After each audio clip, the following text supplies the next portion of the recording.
properly actually ready. Hold on, where's the...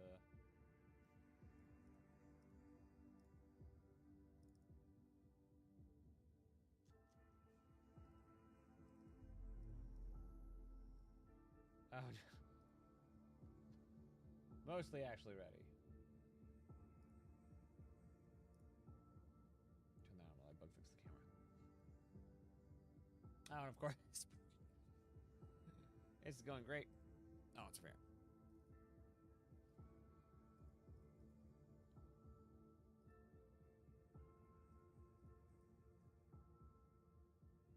Good enough.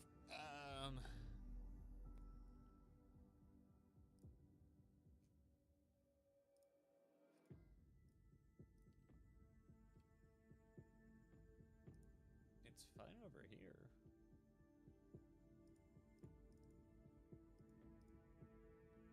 Strange. And then what is the chat? Why is that hovering in the middle?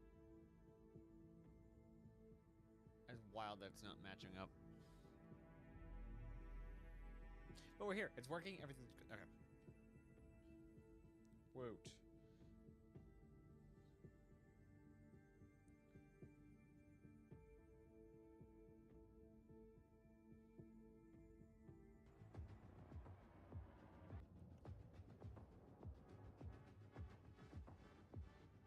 Okay, is the audio actually working now?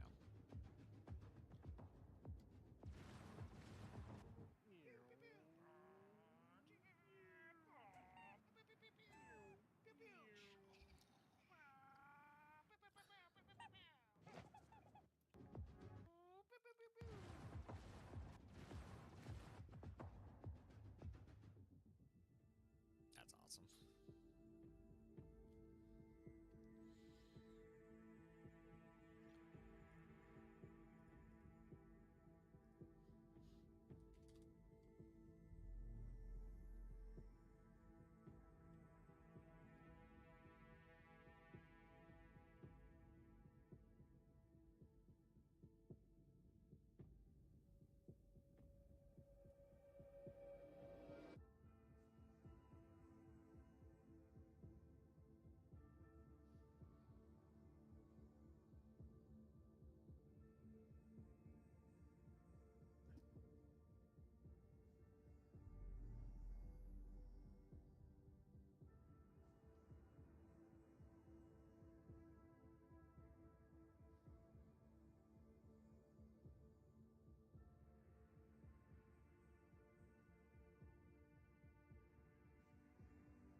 All right. I see arching audio is different. Different how? Different bad, different good.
I haven't seen a single one of these. I'll go back and watch them.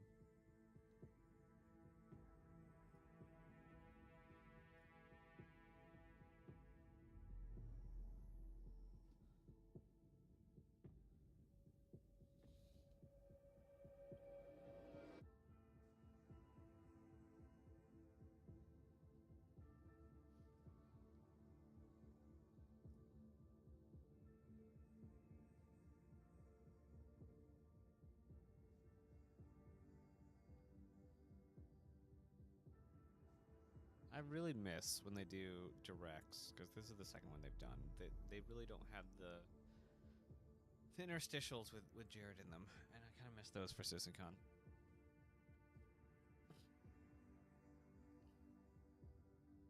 Like he has so much fun at CitizenCon,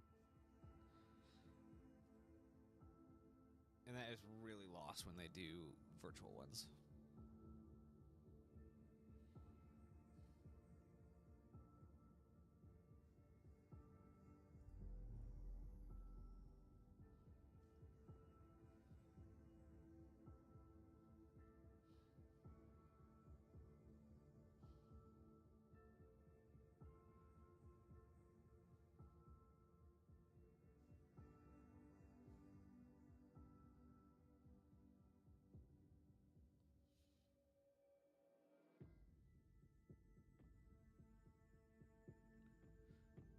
So the only things I think to be in here are Nick's engineering, crafting, and a bunch of content update stuff. Oh, and ships. I think that's the only things we're seeing. It's only 2 hours. Like how much can they honestly fit in 2 hours? I guess we'll see. I'd like to be in the middle of the camera though, even though I'm sitting off to the side. There we go. Much better. Perfect. Like I have very low expectations for this CitizenCon.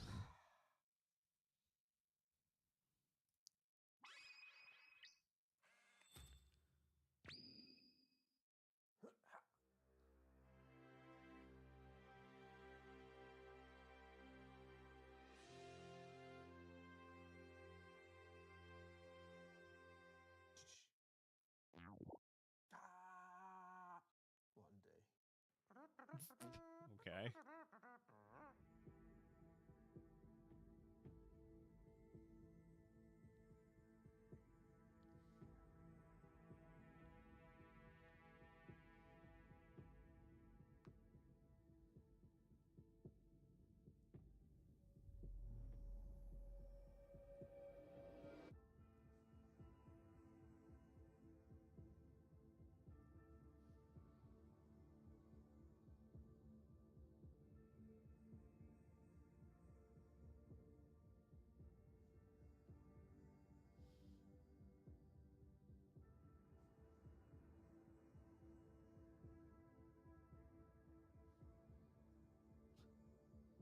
Randomly screen going black. That's fun.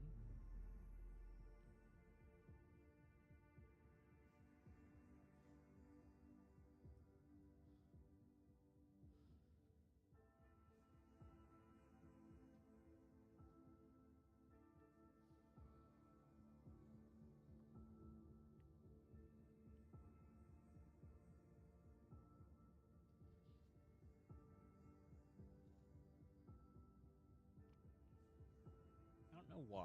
It seems like the mic is a bit too low.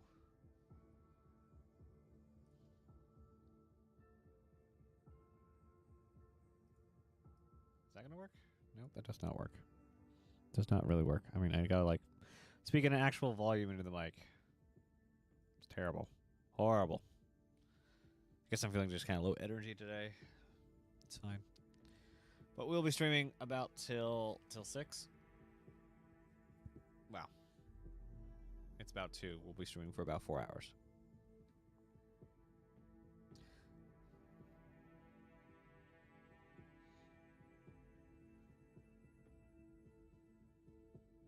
Really really should bounce the lights better because they are very, very, very bright.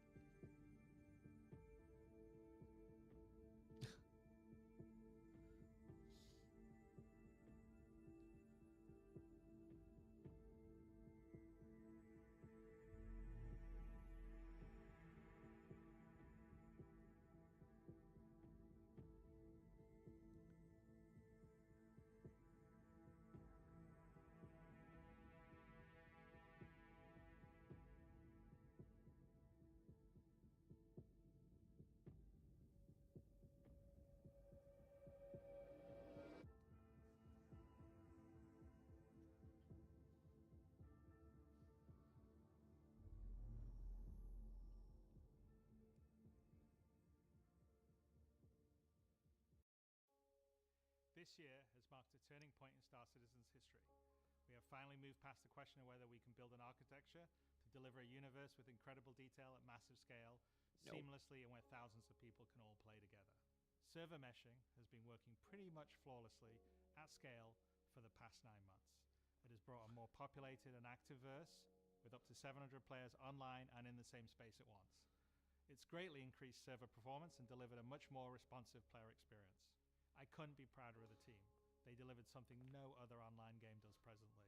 There may be other games out there that claim large player counts, or even the ability to mesh, but none do it at our detail, scale, and seamlessness. Of course, there will be continued improvements to server meshing and to Star Engine, but having moved past this last big technological hurdle has allowed us to finally focus on quality of life and stability improvements, something that has long been overdue. We're about to deliver our 9th patch in 10 months, with content that has brought Star Citizen storytelling into new and exciting directions. We pushed more than 24 features and more than 2,000 bug fixes. And while there is still a long way to go, the game has gotten more stable, performant, and fun as a result. We see this in player metrics. More of you play every day. The daily average users is up 45% from last year, and your playtime is up 15%. So more people venture out into the verse and stay there longer than ever before. And through all that, we've told the dual stories of the Frontier Fighters Assault on Pyro and the moral compromises being made to combat the regen crisis. Now, as those stories come to a rest for the time being, it's time to look forward to the next chapter of Star Citizen, where the instability in Pyro and the callous actions of some pave the way to new adventures, new locations, and new threats. Last year, we announced our next Star Citizen would be Nyx, home to the People's Alliance of Levski and bordering the Vandal threat. Today, we're proud to share that your adventures in Nyx begin not next year, but next month. Holy Star crap. Citizen's third system comes online in Alpha 4.4. 2 new systems in 1 year. That's only possible because of the tireless work of our development teams, server meshing accelerating what's possible, the support teams behind the scenes, and most importantly, all of you. Now, I do miss that we're not all together under one roof this year, but in many ways, we're more connected than ever. Across the globe, many of you are gathering at watch parties, 9 of them with our developers in attendance, and countless others springing up in communities everywhere, and all happening simultaneously today. So even if we're separated by oceans and continents, we're bound together by the same passion for space, for discovery, and for this incredible universe we're building together. Whether you're at home or alongside your crew at a watch party, grab a drink, sit back, and let us take you inside our up-and-coming plans for the next year of Star Citizen.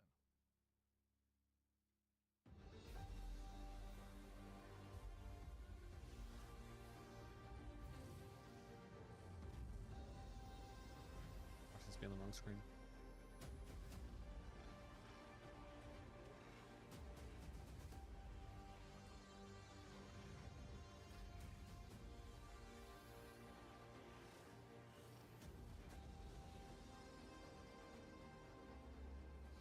Ooh, are we getting mapping?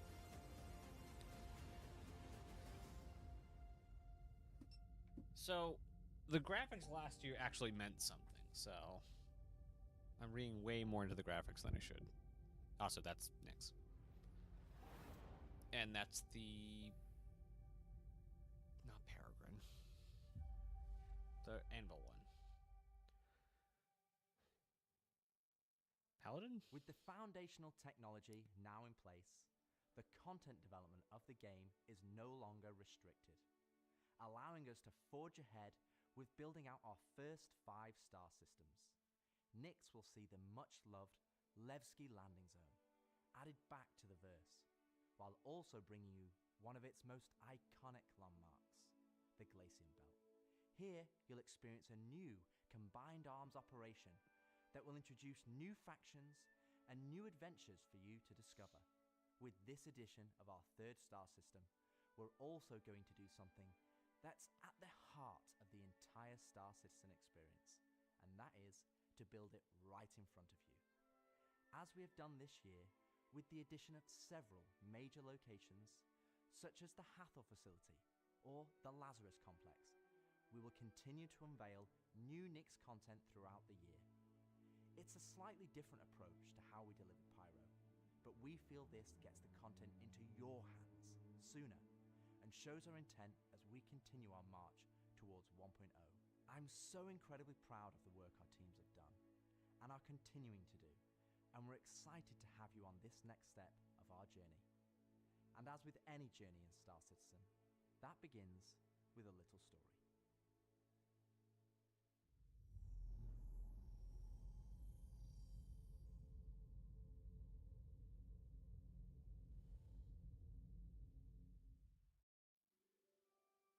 In 2025, we introduced two major storylines spanning multiple patches, creating a living backbone for adventure across the universe.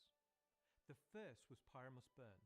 It connected Stanton to Pyro and introduced the Frontier Fighters, who are relentless, brutal, and determined to wipe out any threats that cross them. And with this month's release, you'll now take part in the conclusion to that storyline. The second was Science Run Amok, with the Regen Crisis throwing the Empire into chaos, and you all jumping in to help the various corporations respond.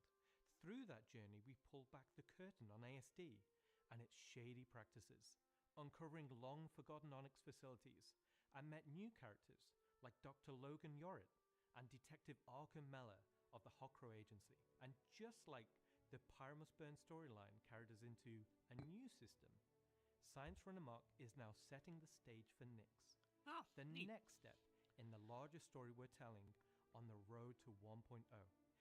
As this new chapter of Star Citizen begins, let's hear from just a few of the team members working to bring this next era of our universe to life.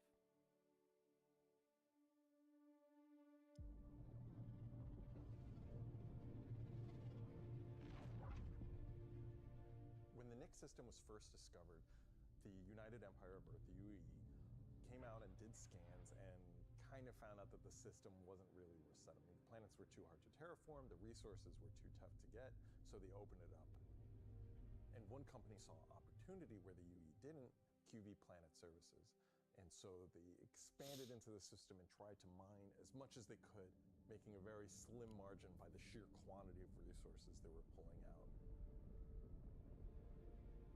The system itself sort of ran its course from sort of a large corporate interest perspective, and then was mostly left abandoned. Now this ended up being the ideal situation for the People's Alliance, who were a group of revolutionaries who were trying to overthrow the dictatorship of the Messer regime that was going on in the Empire at the time.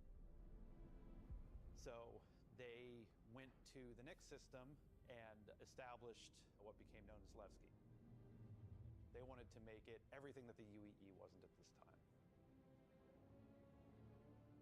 They set up what they saw as their ideal society, where everyone's voices would be heard, where everyone would be equal.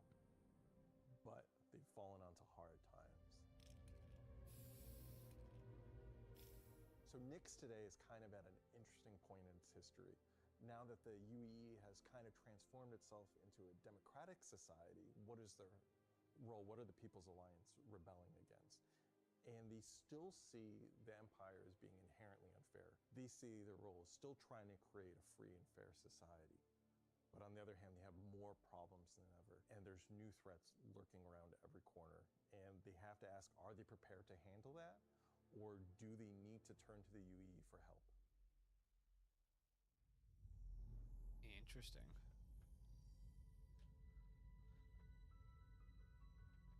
Making a star system is you approach it from kind of two angles in a weird way. What is this system bringing to the gallery? how does this new system plug into it, and what does it bring to the table from a sort of a flavor experience? We want to make sure that whatever it's bringing to the company is unique and has some flair to it. So the Nix system is a remote system where people want to go and live free outside of the pressure and influence of the UEE. It's a remote and rugged system with a lot of hostility coming from the ever-present threat of Vanduul. It's kind of like a frontier-esque thing. It's not lawless like Pyro, it's just kind of out there. Pyro's more like a Mad Max wasteland, and Nix is more like Silverado or like Deadwood, right? It's kind of like a smaller scope. The emptiness and the loneliness is the defining factor. You're still going to find gangs, you're still going to find hostile presences, but it's where people go if they want to live off the grid. The People's Alliance is the main peacekeeping force in Nix. They were unhappy with the direction that the Empire was going under the Messers. They got out. They said, we're just going to start from scratch, build our own society, but build it the way that we think it needs to be built. They're not perfect. They're just people, but they're doing their best. They want to help keep Nix safe and make it prosper. They are trying to do the best that they can, but are faced with the realities of dealing with people, which is tricky. The Pyro Star is quite a warm star. Stanton Star is quite neutral. And the Nix is a little bit cooler. The system has its star, and it has this dark, really, really dense gas sort of nebulous cloud. And it has points of light scattered around it, and those points of light in this gas cloud is really, really hazy. So because Nix is bordering Vanduul space, it was important that we have a gap in the Nix gas cloud where you could sort of just, in between the clouds, see a piece of the Vanduul space. It feels so close that it's even like protruding some red light. The level designers are using it as an actual visual indicator of where to place more dangerous POIs. So if you point your ship in the direction of it, you should find, as we build it out, that you will be in more and more danger. And I think that's really cool. To give more atmosphere, I was testing out adding some sort of space snowflakes, essentially. So when you look towards the sun, you can sort of see that sort of like sparkle. But then when you look away from the sun, you'll see the reflections and sort of like little glints of light. For the jump points in Nix, we'll have 2 on this release. We'll have one from Pyro to Nix and one from Stanton to Nix. Oh, nice. It should be going from Nix to Castra, but we're essentially bypassing Castra temporarily. Hey, we want to make sure you can get there any way you want. That's awesome. I love that. Glacian Belt is a huge asteroid belt that is in sort of the middle of the system. Glacian Belt is a combination of a bunch of technologies that we already had. The asteroid fields we use for planetary rings and the gas clouds, and it's combining them to make something completely new that we've just not seen before. It's full of resources that are still left unharvested because it's kind of a tricky spot for mining. It's not the easiest place to go, but that means that there's still a lot of opportunity for independent miners to go out there. So the rocks in Nix are a bit more sharp, like sorts of like icy look, rocky, cliff-like, very different from those in the Pyro and the Stanton. One of the big differences too is all of that extra added movement that just adds a little bit of extra flair. It's also a good hiding spot for people who are trying to elude capture, maybe set up ambushes, that type of stuff. Always feel way more interesting flying in those spaces than just, through empty void. And as we build out the Glacian Belt over the next year, lots of places to put new content. Delamar is a very large asteroid in the Glacian Belt that QV Planet Services had built a mining base on that got taken over by the People's Alliance and renamed Levski.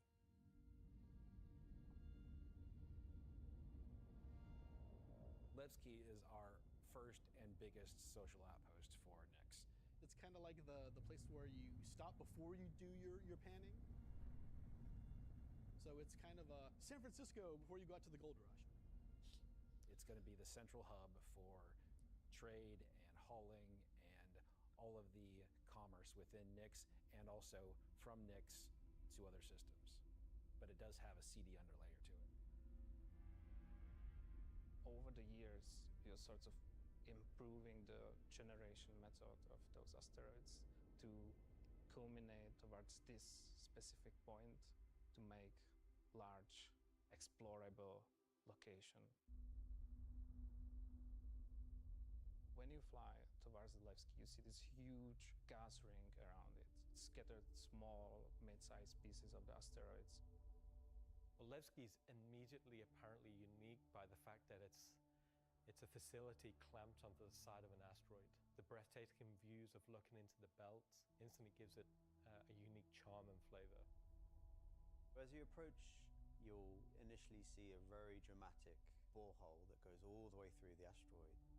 You'll also see, growing out from there and alongside Levski, there will be landing pads along what I'd call the spine.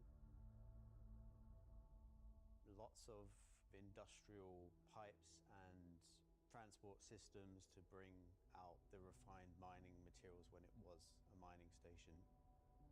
Before we were using an actual planet, so we had all of the space available to place all of these structures. But now it kind of meant that we had to create an asteroid which has the appropriate size to. If we took the whole shot of the asteroid, you will see that there is an area to fly underneath. We plan on bringing in hull C gameplay, so this is exterior cargo elevators. So as a team, you will be able to load and unload cargo. Not ready yet. There's a lot more movement on the exterior, such as the cargo trains going around tracks. It's now going to be fully EVA-able. There will be walkways around the main landing zone to walk on using gravity plates, but you can drift off and kind of go wherever you want. They can explore fully the whole place, which is great.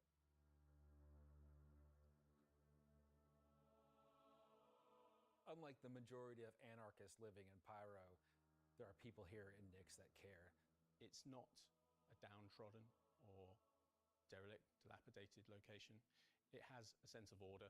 But only where the People's Alliance has people living. But we've had Levski before, and we've updated it quite substantially to be more in line with the newer features that have been put in since, but also visually, and there's been a lot of quality of life fixes that we've wanted to add and bring up to like a good standard for a landing zone. Gracing the main lobby of Levski is a large statue of Anthony Tanaka, who was a child worker. And was being worked to death, all of them were. And Anthony Tanaka just had a break and just said no, and stood up against the foreman, the supervisors, the managers, the guards, and was killed for it. And so he became a sort of a figurehead. And kind of was one of the linchpin moments in seeing the fall of the Messer regime.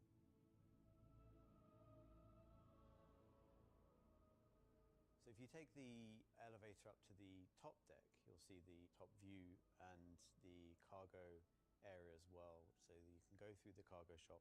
You've got your normal kind of cargo needs. You'll have ability to trade and buy your tractor beam and other gear that you need. So if you were to die in the Nyx system, then one of the places you might come out from is the hospital in Levski, which is called the Mercy Hospital. So Mercy Hospital is just basically, it's a local med station for all the residents of Levski, anybody traveling through the system. Again, they're trying to provide as good medical help for people as they can. When you arrive at the HABS location, you'll be presented with a lobby, elevator bank, and then you will take that transit to the HAB room. So within that room will be pods That's where the original miners would have lived. They're not the nicest, and they're a bit messy, but they're a home for people in Nevsky. If you head down to the lower view deck, you'll go through into the Grand Barter, which is your main social and commercial area of Levski. This is where you will see market sellers selling their wares. There will be stalls, there will be kind of more embedded shops. And that includes things like Corderies, which is your armor shop, and also Conscientious Objects, which is for weapons. There's also one of my favorite places, Café Musée, which is where you can go down into some of the more rocky depths and grab yourself a drink, and you never know who you meet down there. If you explore a bit more around the Grand Barter, there's other routes around and little side passages. There's another shop that's away from that area called Teachers. Teach's Ship Shop is basically where you would go if you were looking to pick up a used ship, buy some ship parts, fix up your old ship, find some new stuff, sell some scrap. We've closed up Dumpers Depot for Levski, and everything that used to be sold there will now be sold at Teachers. Another new area, as well as the cargo shop that we've added, is the refinery deck for Levski. That's where you can take your processed goods, not just from Levski, but from the rest of the Nyx system, and refine and sell those goods there. As a lot of the content in the next coming releases for Nyx is going to be mining related. So it's super important that Levski is a really nice hub for mining type of gameplay. So we're really happy to bring Levski back into the game. It's been gone for quite a few years now. I think it really provided a unique environment of it's run down, but the people who live there love it and are working their hardest to make it a great place to live. This is a location that has a lot of nostalgia for you guys, and we don't want this just to be a re-release. We do want you to go, wow. It's not going to be as complete as Pyro as it first came out, but it's going to be our first iteration, and you're going to be able to see it grow as we work on it. Like with everything, we're always learning and improving and finding new ways. I mean, is there anything more Star Citizen than just building the system while the players watch us build it around them? It's going to add a nice dynamic to Stanton and be a much more calming of, style system than Pyro. The people that would have played it before are going to love to see this come back, and the people that haven't seen it before, it's going to be a great new location. This is the first time that I'm going to be able to touch stuff and kind of bring my own content to the game, and that's really exciting to me. Levski coming back into the game is a huge milestone personally for me. So I worked on the original quite some time ago, so seeing it come back and updated and improved and better is fantastic.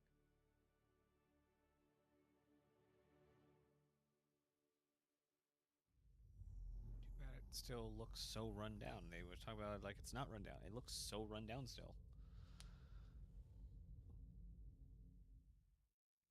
So we've talked about Levski, we've talked about the Glacian Belt, but you're probably asking yourself, what's the new gameplay activity we're going to be doing? So let's find out. Welcome to Nyx is your first experience in a new space station in a new solar system. It's a mystery to be solved. There's things for the player to explore and look into. There's going to be some twists and turns, of course, some combat, and if you're lucky enough to survive, maybe some good rewards. This is basically a continuation of kind of our ASD storyline. So in the closing out what we had called our Science Run Amok storyline, we had revealed that ASD had been procuring sort of very black market illegal stuff in order to conduct their experiments. So this mission is basically going to be continuing on that trail. So the Navy has learned that illegal tech is being sold in the UAE, and they're hiring Intersect to investigate. Intersect Defense Solutions is the leading military defense contractor in the UAE. So the Navy contracts with them a lot for doing various kind of military operations that they don't want to handle themselves. We didn't want players to be working directly for the Navy. The Navy just doesn't call up random citizens and ask like, hey, if you're free, can you fly a helicopter? I guess as a player, when you can think about like, oh, where am I going to be doing missions missions that are capital ship battles or large fleet scale stuff or military operations, that's all going to come from Intersect Defense Solutions. Intersect have discovered the source of the illegal tech is in the NIC system and an old abandoned QV Planet Services logistics station that's come back online. So they want the players to figure out what's going on. That looks nice. So when you come out of Quantum and you start your approach vector to the objective, you'll be weaving through asteroids, going through the Glacian Belt, and slowly the station will reveal itself. Now this is an old QV logistics station. It's pretty beat up, it's pretty derelict, but there's some points of interest that you'll spot as you go through. So the station itself shares design cues from old Pan Am stations found in Pyro.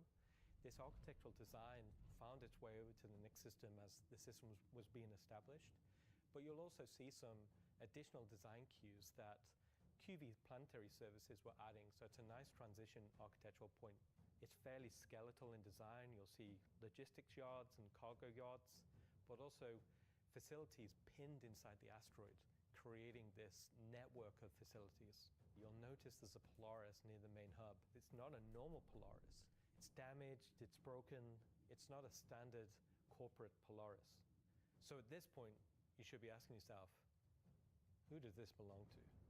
Away from the Polaris, you'll see struts leading to asteroid bases. Now, these asteroid bases are locked, so you don't know exactly what's inside just yet. But all of this comes together to form the playground for the mission to take place. So not only is this facility unabandoned, but it's also under attack from a surprising but familiar foe.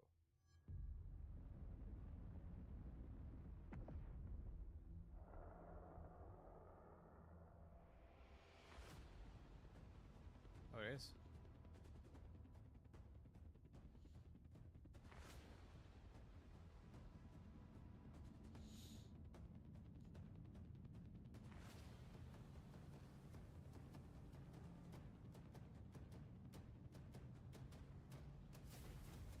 For the first time in the PU, the Vandal.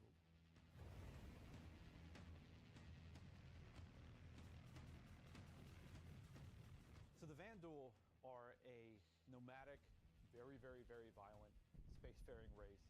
They've been striking out against outposts and such in the NIC system. They don't really know what they want, don't know why they're doing it, but it seems like whoever's running the station is really pissed them off. Vandal raiding parties have been arriving in the system, and they're unaffiliated to any clan. There's small groups coming in and picking at them. But as time goes on, those raids are getting bigger and more frequent. There'll be the scythes that you're familiar with, glaives and blades that we all know and hate, and a new craft for the PU, the Vandal Stinger.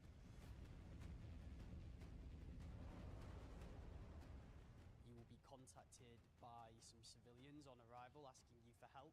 So at this point, you have a choice. You can either bug out, mission over, or join the fight. This will be the first time since the PU launch that you'll be able to fight against Vandal aggressor ships. This fight will be intense. The player should be able to deal with them, but they will have to be prepared and they'll have to come back in to fight off this initial wave, and that won't be the end of it. After you fight off the Vandal ships, the mysterious inhabitants of the station invite you to come on board. Which Intersect sort of will encourage you to do because it'll help further their investigation against what's happening here, why these QV stations have come back online. You dock your ship, you board the station, and it turns out the inhabitants here have a real surprise for you. The player will be immediately ambushed. These guys are not your friends. Of course, it's not going to be easy because the people that are inhabiting the station are going to fight you every step of the way. The fight will be challenging, but this definitely will be the warm-up phase of this mission. This will be the players getting a sense of what exactly is going on here, who these new people are. They'll be in unfamiliar armor. They will be wielding unfamiliar weapons. And we want you to get a sense that you are in a new place, in a new territory, fighting a new faction. So after you survive this initial ambush, you get back in touch with Intersect, and obviously the question is, who are these people? Why are they attacking? attacking? Why are the Vandal attacking them? At this point, there's more going on here than anyone thought. The directive from Intersect is to explore the station and collect as much information as you possibly can. Along the way, you're going to get to explore some new areas. It's not just the space station. There's the disabled capital ship. There's asteroid bases nearby with obvious installations there, other forces that the Vanduul have been attacking. There's a debris field. Explore the locations in any order you want and try to find out who these people are and why the Vanduul are after them. You'll find new clues. You'll find ways to solve the puzzle of what's going on at the space station and find out what kind of loot they have for you now that you've beat them. And of course, this is a legally open station, so anything you find is yours to keep and sell, maybe even give to Wicklow. This isn't just a one-time event, this is a permanent sort of mission that we're going to be adding to the game. You can go back and repeat this mission and find ways to do it even better, even faster. There'll be a different story and different flavor. Obviously, we can't have the same thing happen every time. There'll be other missions that Intersect will offer to you based on the evidence that you found. Now you know the real story, and you can start digging and giving more information to Intersect along the way.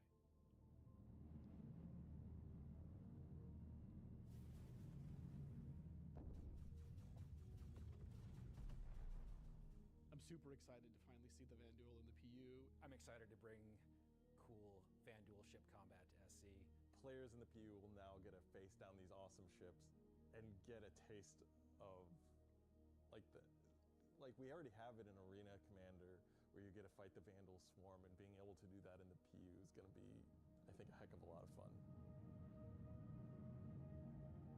So this marks a great milestone for us for not only pushing hard and adding great content this year, we're also being able to introduce the next star system and introducing the next landscape to tell new stories and add new gameplay beats into the ever-expanding universe.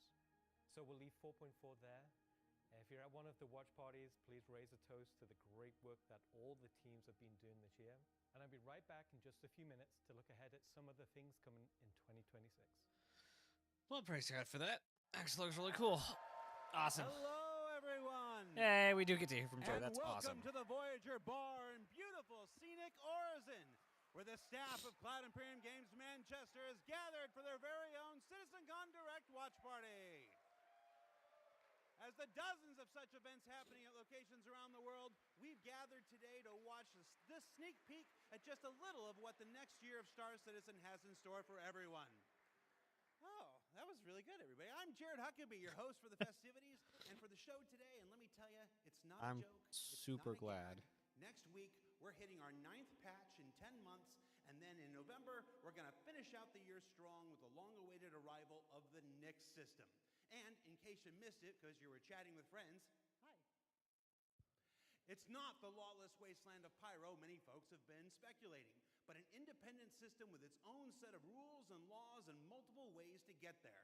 It's an exciting time for everyone at Cloud Imperium Games because, as the architects of our persistent universe said at the start of the show, the foundational tech that we've been building for so many years has now unlocked us to bring more to Star Citizen than ever before as we continue our journey towards 1.0. Now, before we continue with the show, let's get a few housekeeping tasks out of the way. First, we're simulcast on YouTube and Twitch. So if you want the keen communities of Twitch or the 4K ultra high resolution of YouTube, you have your choice.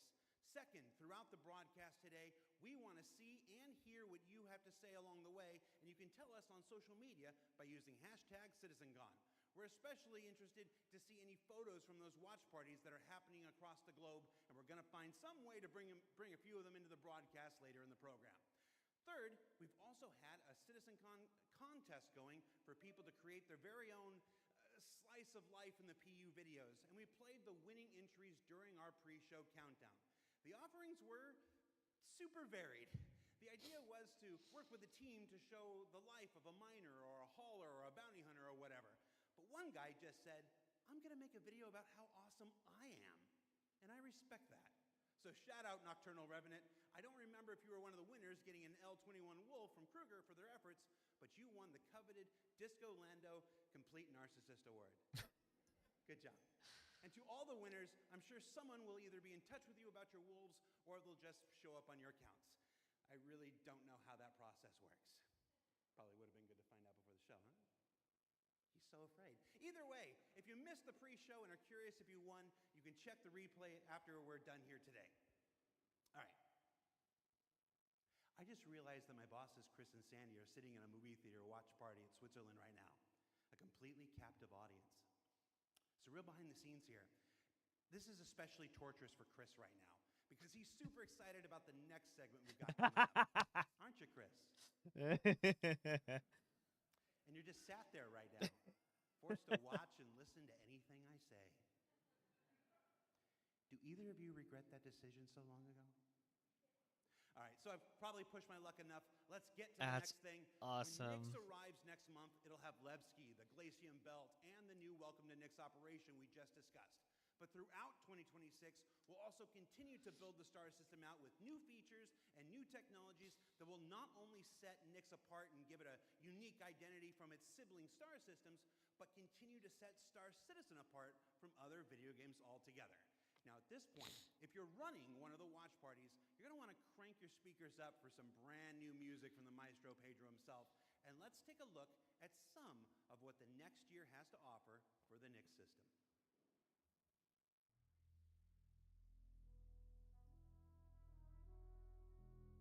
Oh.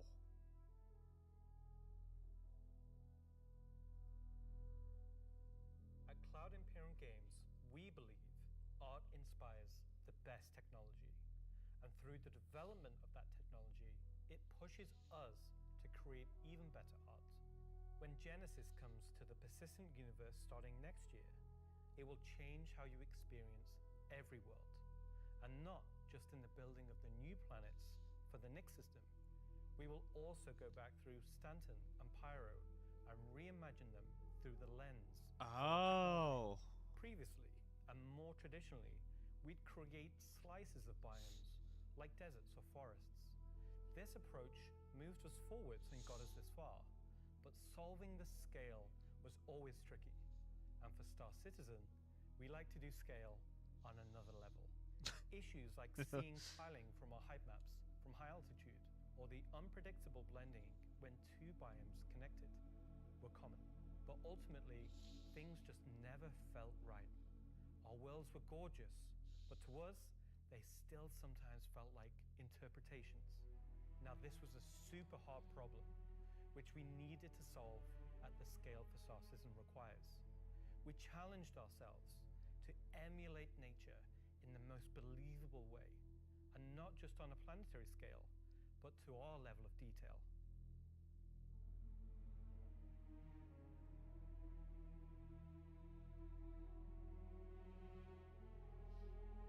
With Genesis, we've made a complete paradigm shift to how we do things. Biomes are now created based on the physical data sets, with the assets being spawned whenever and wherever the correct criteria is found. So when you see a forest or a meadow, it's no longer because an artist painstakingly crafted it there. It's now because it simply wants to be there. It fits inside our rules. There we go. There we go. Genesis Holy also ties crap. into our other gameplay systems.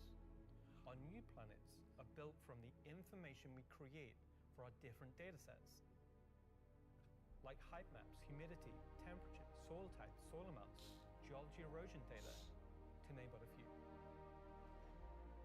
This means you can now tell where to find valuable minerals as the geology looks like it would be suitable for it. Where scree piles exist below sheer cliff faces, and where rocks have broken off over time due to erosion. Of course, these new tools still give us the ability to direct the look and feel we want. The attention to detail from the tallest mountain to the smallest flower is still our core DNA. With Genesis, we can now keep that detail-orientated mindset as we focus on the quality, and it provides the quantity. Genesis provides our planets with the ultimate sense of exploration and adventure, discovery in the purest emotional form. We want you to find that perfect place with the planets providing an abundant resource to harvest. This is a major part of what exploration is for us. We want that feeling of finding a corner of the universe that you'll fall in love with, and where you want to settle down and build your home. I'm not taking that as confirmation that we're Now I'm getting gonna hand you baseball over to next year. Will to go deeper into what we have built that allows Genesis to realize our vision. As a reminder, some of the visuals you'll see will evolve and change as we continue our technological development and hone in on the final look for Nyx. This is supposed to be next? This is gorgeous. Thanks, Ian. So, in case it's not already clear, Genesis is our name for a group of technologies that are improving our ability to build worlds, refining those that we've already created, and ultimately expanding our persistent universe to the scale and quality that we all expect. I work on Planet Tech, so let's talk about how that's continued to evolve since our presentation last year. And instead of just highlighting some really cool biomes that we can create, let's go ahead and show how all this work applies to the upcoming planets of Nyx. So there are 3 planets in Nyx. Nyx 3 is a gas giant, and I think it's blue. It's not going to surface. I don't really know. Nyx 2 is a yellow, toxic. It's got like this high pressure atmosphere, and it's like a very volatile planet with high risk reward gameplay. It's going to have some really interesting biomes for you to discover, but for now, just know it's going to be dangerous, because today we're going to focus on what we consider to be the hero planet of this system.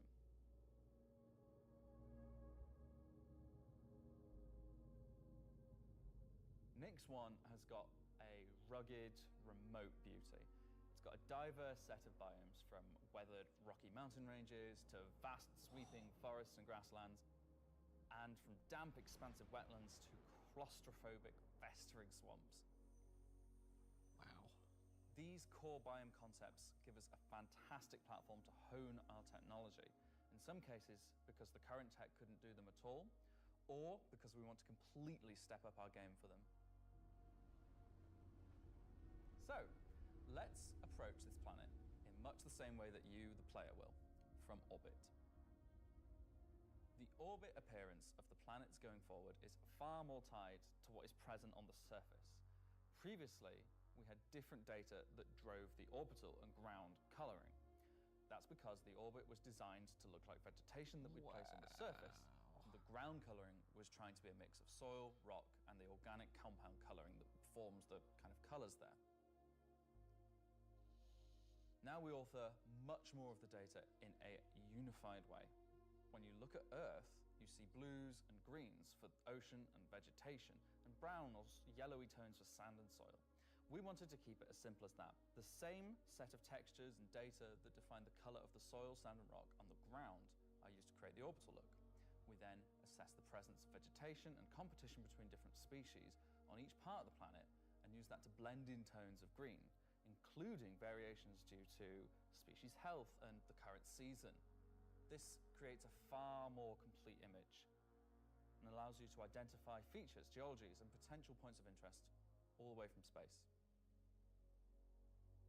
Let's go down to the surface and start with something closer to what you're used to, but in a whole new light.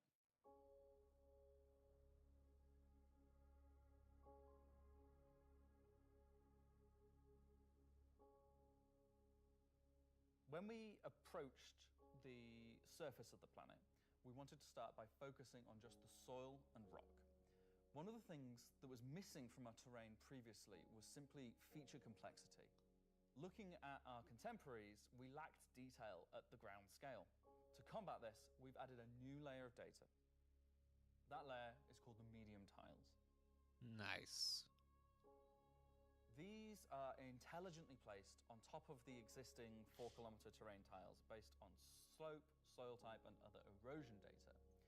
And these medium tiles don't just create height changes, they also bring in local erosion data both for soil and bedrock size values. And this gives us a whole new level of terrain detail, of scale, and allows us to create far more unique locations across the planet. So now that we've nailed the surface, let's have a look at adding some rocks. We've now got two major contributors to the rock content of our planets. Firstly, long-desired feature, cliffs. We are adding large-scale, very detailed to all our cliffs based on the geology at a given location. This adds an exciting new dimension to steep slopes that we simply couldn't get before. The second is a big one for you ground vehicle enthusiasts. Rocks are now found not scattered everywhere, like spilt popcorn at the cinema, but only in places you'd expect to find them, thanks to a brand new rock scattering algorithm that isn't annoying as hell. Using physical data generated for each large and medium tile, now rock distribution makes sense and has a physical basis. So if you're still crashing into them after this comes out, that's on you. Nice. Oh, that's the rock beautiful. assets themselves have had a glow up too. We now create rock sets related to a particular geology that look like they originated from the same source. And this ties into how we'll be distributing minables in much more interesting ways too.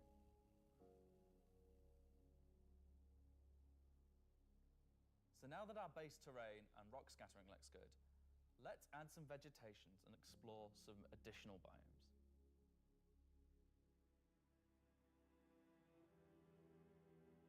Nyx 1's forests and grasslands are full of trees, various grass species, rock formations,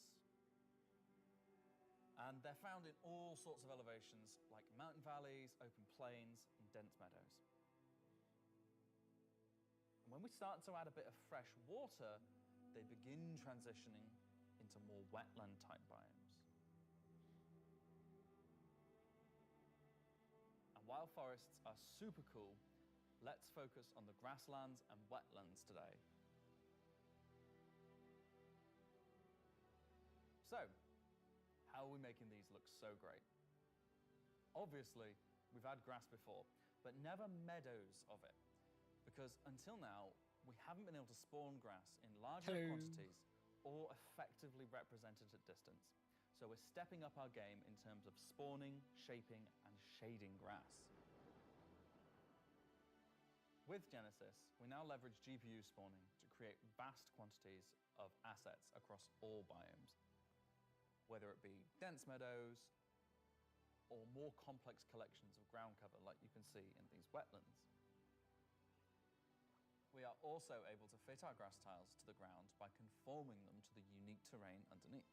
Now we can finally cover complex terrain shapes with grass and ground cover assets, and as a result they are now gravity aligned, meaning each blade is oriented as you'd expect and not sticking out like before.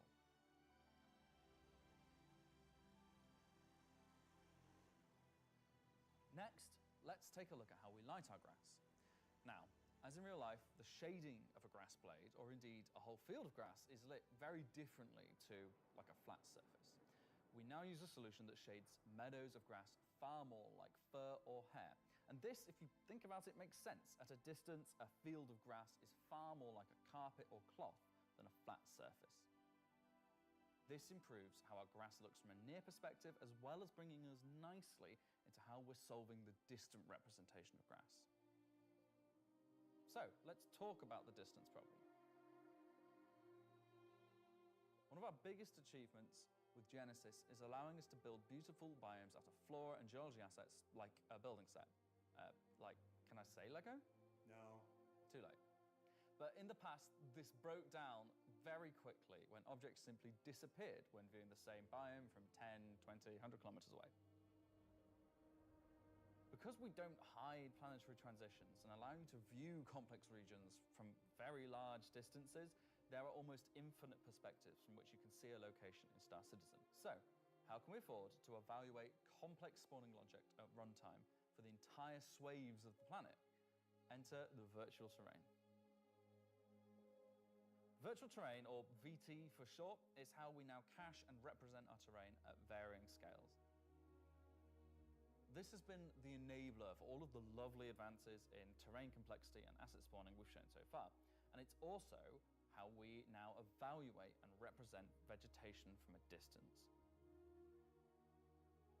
When creating the VT for each part of the terrain, we assess if vegetation has covered the ground, and if so, what shading should be applied. For all of our biomes, we're now able to use the same shading model for the distant representation as the close-up asset, whether that's our lovely rolling hills, some more dramatic rockscapes, those muggy wetlands,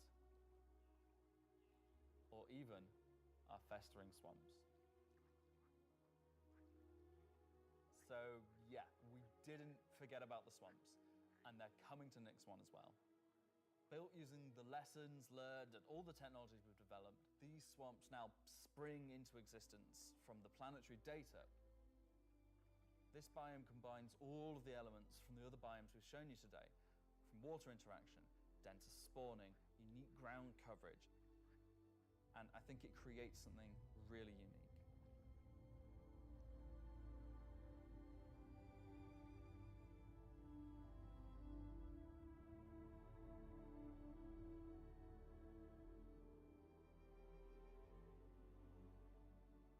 Anyway, that's our update on the Planet Tech portion of Genesis and how we're using it right now to sculpt the identity of Nyx 1.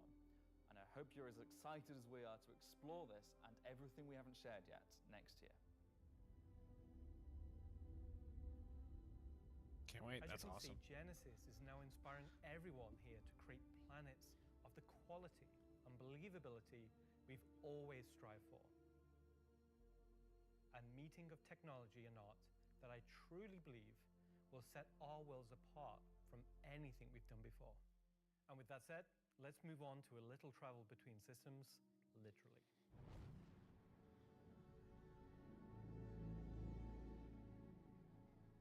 Up until now, our mission system has been specific to the star system you're in, meaning a Stanton mission has to take place in the Stanton system, and a Pyro mission has to take place there. We've never been able to link these together, but with the introduction of our third star system, it's time for this to change. And that begins with the introduction of interstellar cargo. What are you talking about today? System-to-system hauling missions. Hauling is back. No one said Holly was gone. He doesn't even play the game. This is the kind of hauling I've been waiting for. Missions where you're going to start in, say, Stanton and end in Nyx, taking various volumes of cargo between the stations. So there'll be high volumes of cargo that kind of fulfill the purpose for the Hull C and the other series of Hull ships. And there'll be a few sort of more direct routes. So you might pick up some cargo from Ruin Station in Pyro and go through the jump point to Stanton and drop it off there at one of the Elios. So if you've never sort of experienced the jump point or going through it, these missions will require you to. They're no way limited. You can do them in any sort of ship you want, any size of ship. I'll be doing them in my Drake Cutter myself, between Stanton and Nyx. Just a Drake Cutter. I've got a few ships, but the Drake Cutter is really cute, so. One thing that we're looking to add with these interstellar missions is scripted combat encounters where you can be attacked by NPC ships. Maybe the mission giver has tipped off some pirates who are looking to get a hold of that cargo, as well as express missions, which means the deadline timers that you're used to in the regular hauling missions might get really tight and you've got to learn to be very fast. All of the love and care that has gone into hauling missions so far, with the logistical network and making sure they make sense within the themes of the systems, just as much love has gone into the interstellar missions we're making now.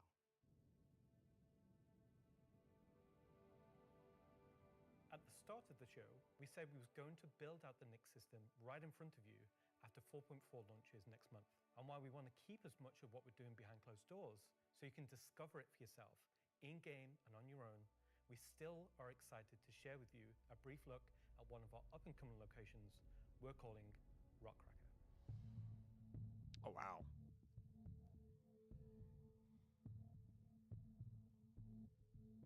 Okay, so Rockcracker, Jared, is our internal name. Rockcracker is where you have to crack a rock. It's a big rock. You want more? So way out into the Kiga Belt, you'll find these old QV breaker stations.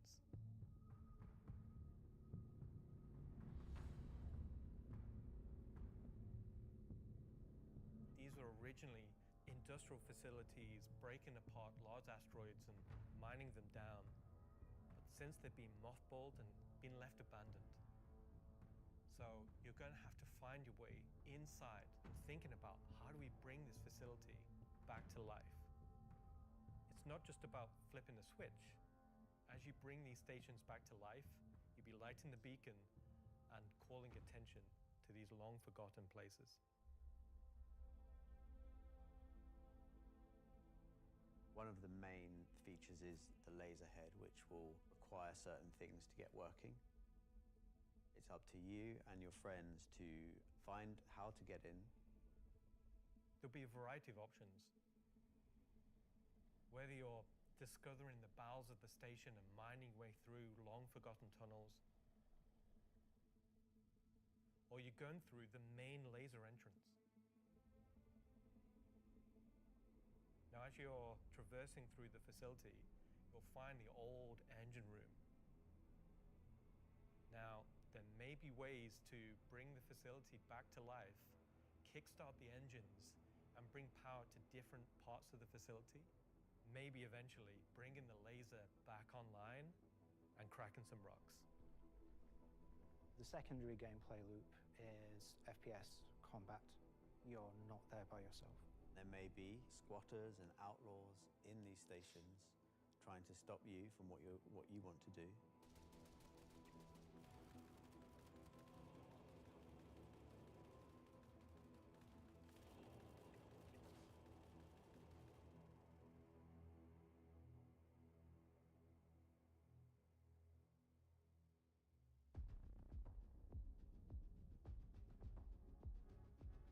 So you've found these old facilities, you've brought them back to life. You've systematically brought power to various functions of the facility. You've activated the laser. You've fired the laser. You've broken apart the rock. And then you'll be able to fly your ship inside and see what's there. So you fly a ship into an asteroid. Yeah. You just get into your ship and fly in and start searching around and trying to find the pieces that you want to mine.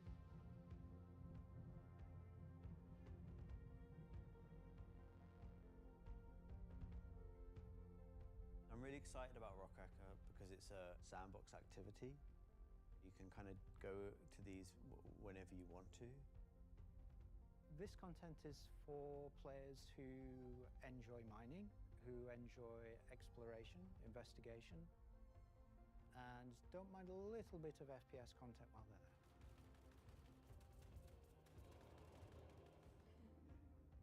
It will be very new experience compared to any other asteroids, because this one, kind of like Alan and mine, will crack open and show its secret. And one presumes you can make a decent amount of scratch on an asteroid that's big enough you fly your spaceship into it. It wouldn't be worth doing if you couldn't make a good amount of coin. Yeah. Making promises for the econ team. Yeah. They've got to balance it. It's for people who want a lot of minerals.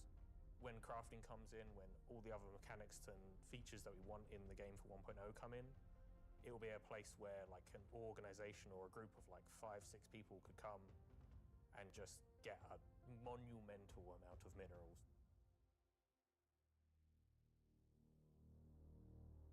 So that's a look at some of what's coming over the next 12 months. In addition to what we've shown, there'll be new mission packs tailored to the People's Alliance and their struggles. There'll be events that invest you into the evolving storyline of all 3 systems we'll have in the game. And of course, when we begin populating these with new planets, there'll be a whole host of ground-based POIs, settlements and structures inhabited by those trying to make their way in the verse. And all of this in service of building star systems that complement the massive corporate yard of Stanton, the lawless ganking of Pyro, and now the new frontier of discovery for the Nyx system. Should I say ganking? But you did.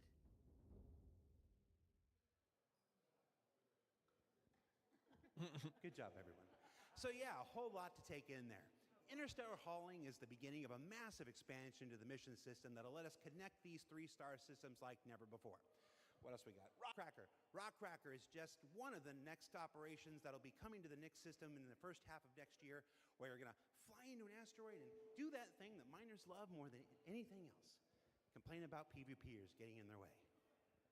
No, I'm being told it's mining. It's mining. And of course, one of the most anticipated features coming to Star Citizen, Genesis, and what that means for the planets of Star Citizen, including the ones already in there. So let's talk to Will Hain and find out more. And I'm just remembering that Will Hain is in France at the watch party. Okay, France. Ask Slarty Bartfast over there how they're going to use Genesis to update the planets and moons of Stanton and get back to me, all right? And see if we can get some fjords. What else we got? Fjords, huh? Citizen on Digital Goodies Pack. That's a hard thing to say. That went up for sale a couple weeks ago and has a whole bunch of mysterious items in it. And that's where I can tell you now that almost all of them are tied to the Nyx system in one way or another. Oh. So let's find out what's actually in there. There's a gunship flight suit and helmet. 2 armor sets from that mysterious faction causing a ruckus with the Van Duel, and an Intersect BDU sweater and outfit, a couple of crazy weapons that I'm certain we're going to learn about in just a few minutes, some slick Levski swag, and finally, to celebrate the long-awaited addition of the Van Duel to Star Citizen, a cool Van Duel knife and adorable plushie, which I swear to love and squeeze and cherish forever. So yeah, it's a pretty solid haul for this year's Digital Goodies Pack, which you can still pick up right now on the RSI store. So now, let's go ahead and transition into our next segment. Much of what you see in the show today has been the culmination of a lot of people's work in... What's up? All right, I had a dream about like this once. Yeah. Okay, so against everyone's better judgment, the thing has finally happened. Can I help you? How do you think the show's going? Good. Oh, We're getting wild. the Nyx Star system and the Van Duel are coming. Kind of been a lot of Nyx, right? Well, yeah, That's but it's a major wild. milestone. It deserves a major showcase celebrating everybody's hard work. And You got more, right? well, yeah, there's spaceships coming up. Cool. Wow, it's like they only scanned the original community portion of me. If pictures steal your soul, imagine what face scanning and PCAP does. Well, this has been super cringe. So I'm gonna head out. Bye. Oh, regular CitizenCon is still better. You should have done that. Of course. Thank you. Part of me that isn't a soulless marketing puppet. All right. No. No. That was great. Let's just go to some spaceships, shall we? Oh my god, that was awesome. Hi, my name's John Crew. I'm the vehicle director here at CIG, and welcome to Talking Ship, where we're going to talk about 3 new ships coming to the Persistent Universe.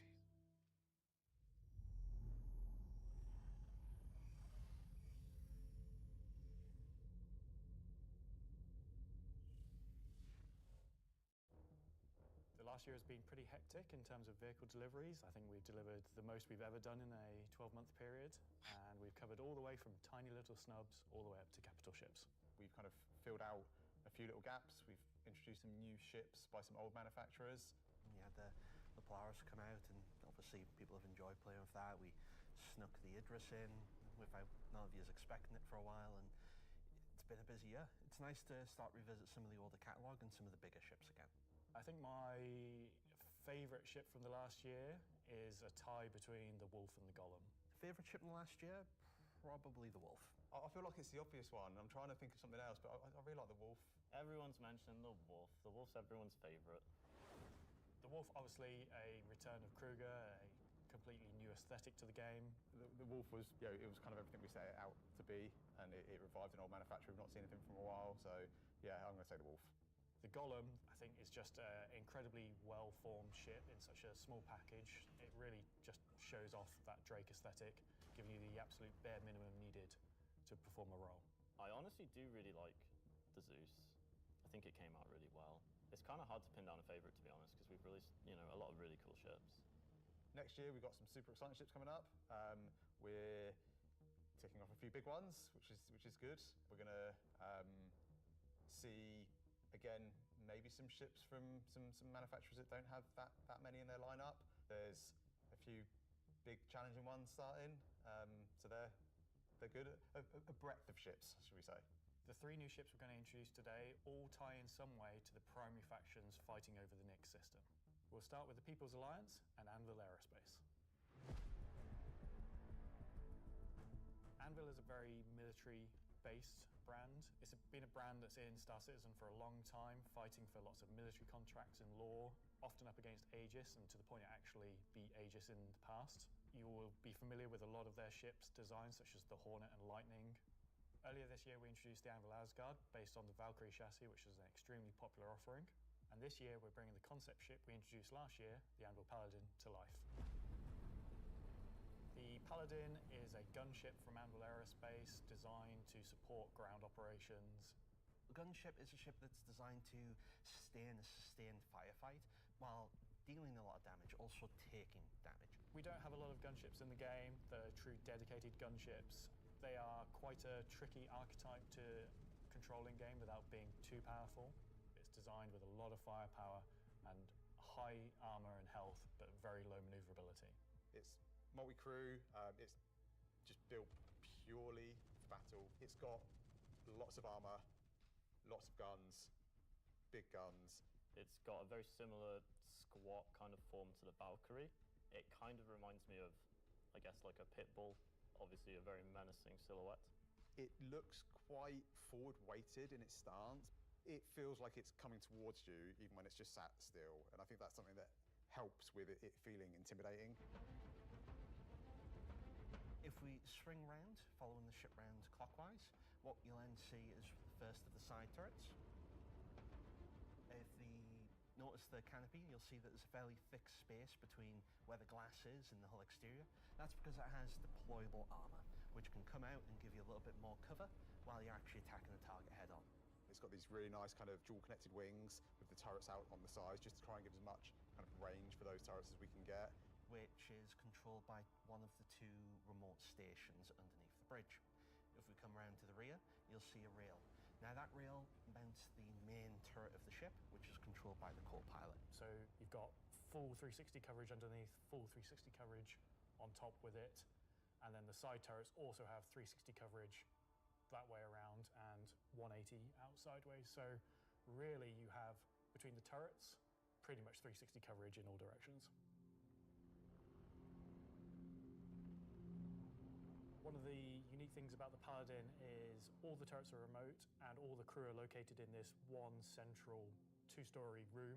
A lot of our other gunships, the crew gets scattered across the ship, but with the Paladin, you're all sat together with a nice, cool experience, so you can really feel like you're playing as a group. You've got the pilot, co-pilot up top, and you've got the gunners underneath, and I think that helps with the intention of what the ship does, because you've got this really nice kind of like gunner viewpoint down, kind of giving this lower coverage. We added a glass floor just to keep the 2 connected. I think that really helps with the feeling that you're all working together and communicating. That said, if you don't have the ability to fully crew a Paladin, you can still fly it and engage in combat solo. Obviously not as good as if you have a full crew, but you can't always guarantee your friends are going to be online. As a solo ship, it's pretty capable of doing a variety of missions within Star Citizen. So if you want to run this ship solo, you can take on combat missions that, say, other heavy fighters like the Scorpius or other ships such as the Drake Cutlass could do. Coming aboard the Paladin, you enter into this sort of armory ready room area. You have a variety of suit lockers and weapon racks in this room. Everything's very militaristic, stripped back, simple. It's a very functional space, but you'll find everything you need in there. One of the improvements from the original concept is we've added a small dedicated cargo bay area, allowing you to store actual SCU crates. Forward of that is the route to the lower gunners, and then upstairs you have the bridge area, and then off that central area you have the dual living quarters, one on the left, one on the right, and then at the rear you have the main sort of engineering area where the majority of the components are. Also within the upper traversal area you also have a little breakout area with seating, food machine, toilets, etc. I think it's a very cool looking ship. I think we did a really nice job of taking what was there in the concept and adding an extra level of detail and trying to kind of push things forward. I think it hits the nail in terms of a really really solid military ship. It's really complementary to some of the other ships in the Anvil lineup, so something like the Valkyrie, where you've got this big drop ship. The Paladin's there just to make sure it's safe, make sure no one messes with you, and just basically scare people away. The thing I like most, I think, about the Paladin is that it's very clearly got a crew of 4, and they all kind of work and operate under the same conditions. The pilot, co-pilot, and the 2 gunners, they're basically all equal on the ship. There's 1 toilet, everyone's got the same style of bunk. When they're at work, everyone's at the front of the ship together. It's really odd to me that you call that, you like that there's 1 toilet for 4 people. Well, it's you all work together. You're all equal at work. The toilet seat never gets cold. Toilet seat never gets cold. Yeah. So that's the Anvil Paladin. Whilst originally a military-built craft, it's the perfect ship for folks on the frontier trying to defend against threats.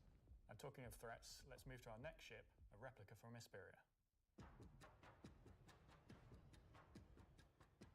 Isperia are a high-end manufacturer. They specialise in recreating exotic and particularly alien spacecraft. Effectively what they're doing is they're remanufacturing them, making them a little bit more suitable for kind of human flight. And the latest offering from Isperia is the Vandal Stinger. The Vandal are big, scary space aliens. They're like 7-foot-tall, evil war race that sort of take over, steal technology, absorb it, fuse it all together into their own needs. They are the relatively nasty aliens that you sometimes hear about and haven't seen much of yet. They also make really cool spaceships. The Stinger as a Vandal heavy fighter was reserved for their higher tier sort of ace pilots or high-ranking members within their clans. The Stinger is a competitor to something like the FA or I guess the Scorpius. It packs a lot of firepower in quite a large frame, so it's a very, very tanky spacecraft. The firepower is almost unrivaled in terms of just both the number and the size of them. So it's there for players who don't want agility. They don't want to be in and out quickly. They want to be there brawling with big guns and taking all the hits. One thing Isperia have done differently with the Stinger is they have done away with the majority of the bespoke weapons. They heard everyone's complaints about the glaive and blade and have stripped off the original Vandal weapons to allow customization for standard human weapons. With the exception of the single-size 5 gun. Because it was too well integrated into the hull, even for Isperia to remove. All the additional weapons are generic mounts, so they can be swapped with any of the existing lineup that we have in the game.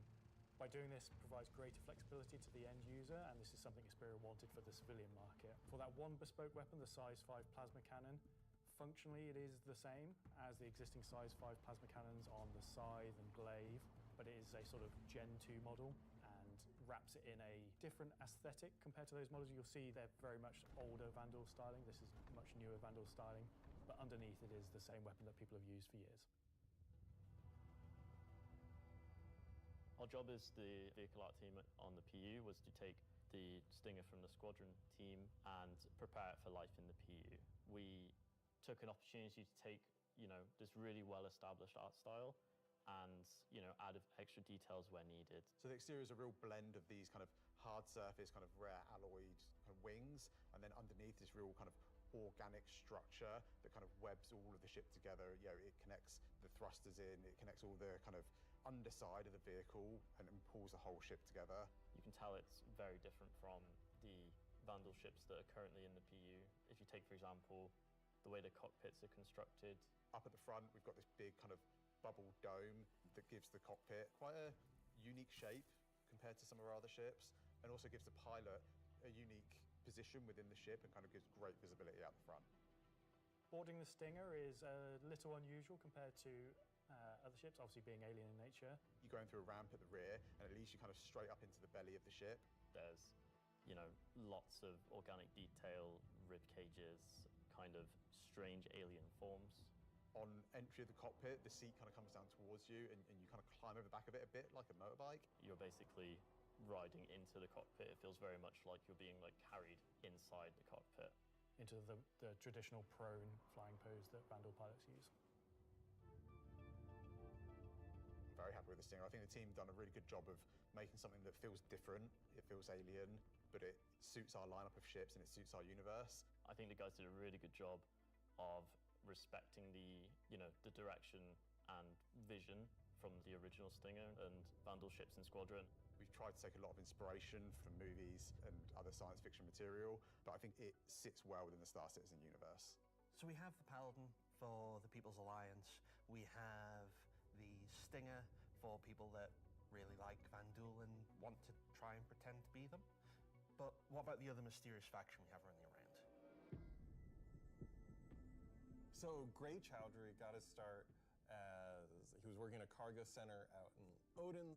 He started being able to get his hands on some stuff that other people couldn't, items that necessarily you couldn't find on a store shelf, but you wanted anyway.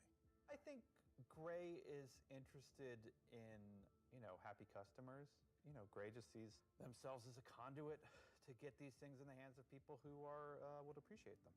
And I think that his latest offering is really going to turn some heads.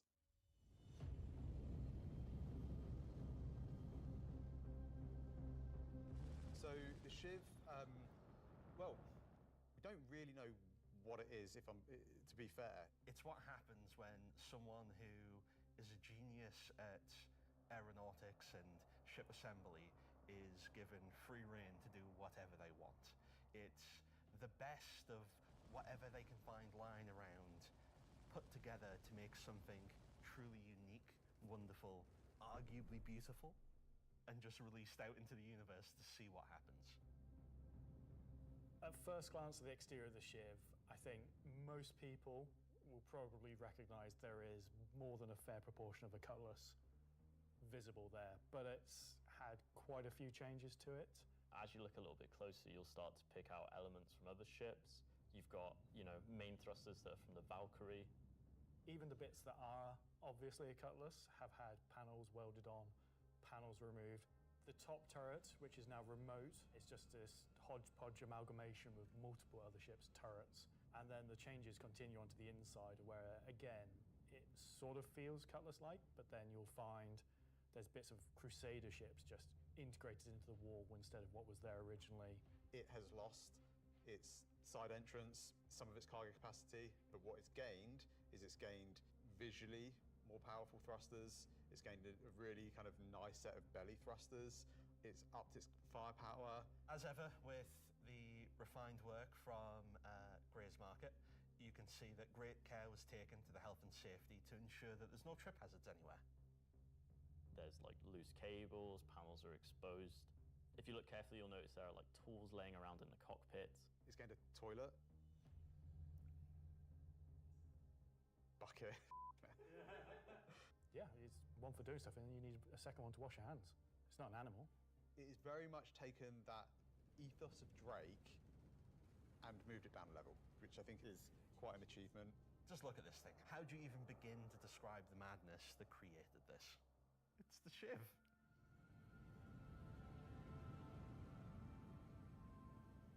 This is something new and different for Star Citizen.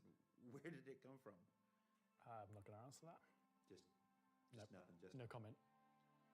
Gray goes to places and talks to people. I mean, there are just many ways to find these things that, are they legitimate, manufacturers? No. Are they operating on the right side of the law? Maybe not, but, money's money. Does Gray have a motto, an ethos to live by? It probably comes down to, don't ask where I got it. Don't ask how we got it. Don't worry about it. Just ask if you want it. I think the Shiv is for someone that is looking for something a bit different, a bit away from the norm, that just wants something that's unique. It's definitely for people who like a rustic aesthetic. It's a fun ship, but it's also really strong, to be honest, and it's absolutely a statement. I'm happy with the 3 ship offerings. They are obviously very combat heavy. There's something we wouldn't normally release all at once, but honestly, all of them are a different statement and they're all cool. As always, super excited to release these ships into the game and just see how players react and play with them. It's always fun to see the quirks and the shenanigans that people get up to with them. So that's Talking Ship for another year. So. You gotta do the thing with Leslie.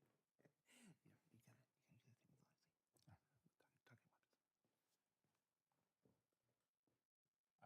I've just been informed that we have to do a bit of a timeshare agreement this year, so we have to throw it over to Alexei for Talking Weapons, which is an extremely original name. Hilarious.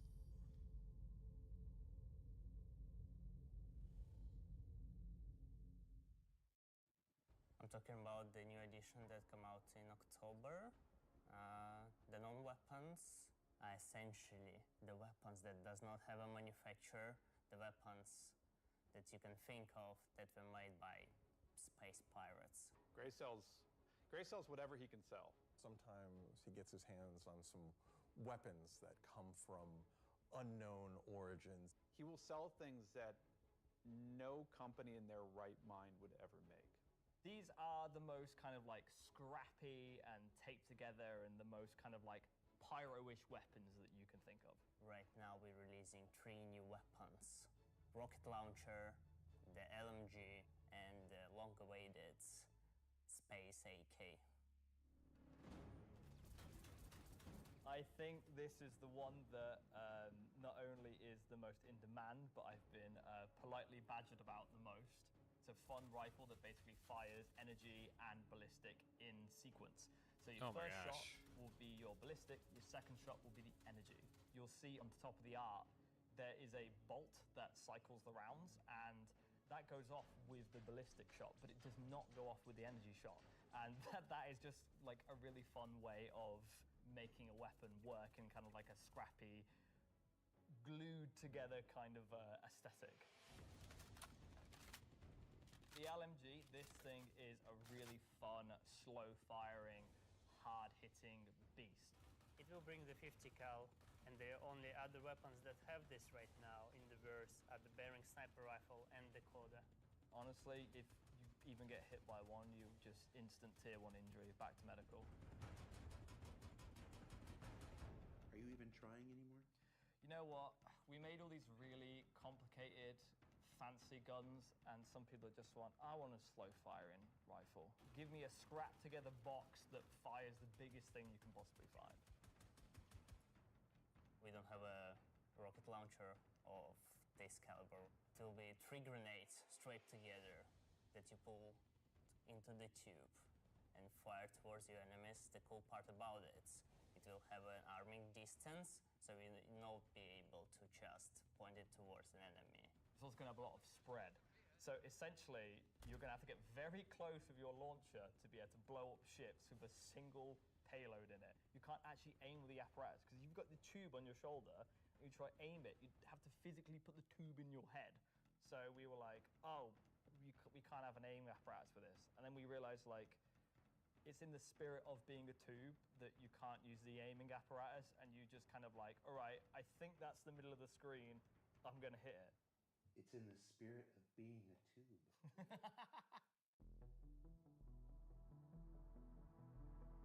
Are we going to talk about binoculars? Binoculars are really cool. We don't have anything like this in the verse, and I think it will be really convenient to use something that's dedicated to look for the things, especially far away, instead of using your sniper scope, for example. Will the binoculars have glint? I'm not aware of this one. Probably not, because binoculars are not something that you need to be aware of. It's really funny because obviously, due to Glintgate, as I beautifully internally call it, basically there was a lot of community feedback basically saying like, oh, I really like spotting people. I really like playing a spotter. And essentially I was like, oh, this community wants to be able to spot people from distances. And what can we make gadget-wise that doesn't require new features? And it was like, binoculars. And I prototyped a thing which essentially was just a scope in a hand, and it worked. So we've got some really cool binoculars coming that allow you to spot people from distances. And how much damage do the binoculars do? Depends on how you throw them.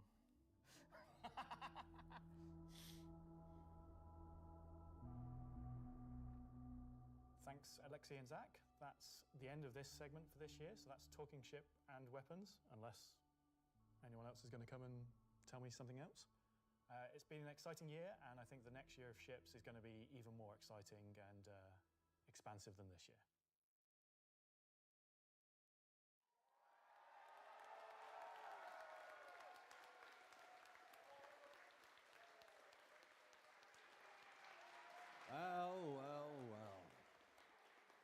That is an eclectic bunch of combat ships for the verse, and they're all available right now up on the robertsspaceindustries.com store.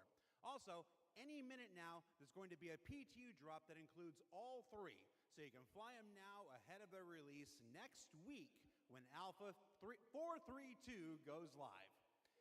3 combat ships. I wonder if they'll have any additional uses coming up later in the show. That's a hint. All right, what else can I shill? Oh, there's merch. We've got these cool new Levski desk mat things. Nice. These are always popular. There's some Levski metal posters on the store, and of course, love them or hate them, but you can't avoid them. There's this cool new Wicklows Emporium t-shirt. Yeah.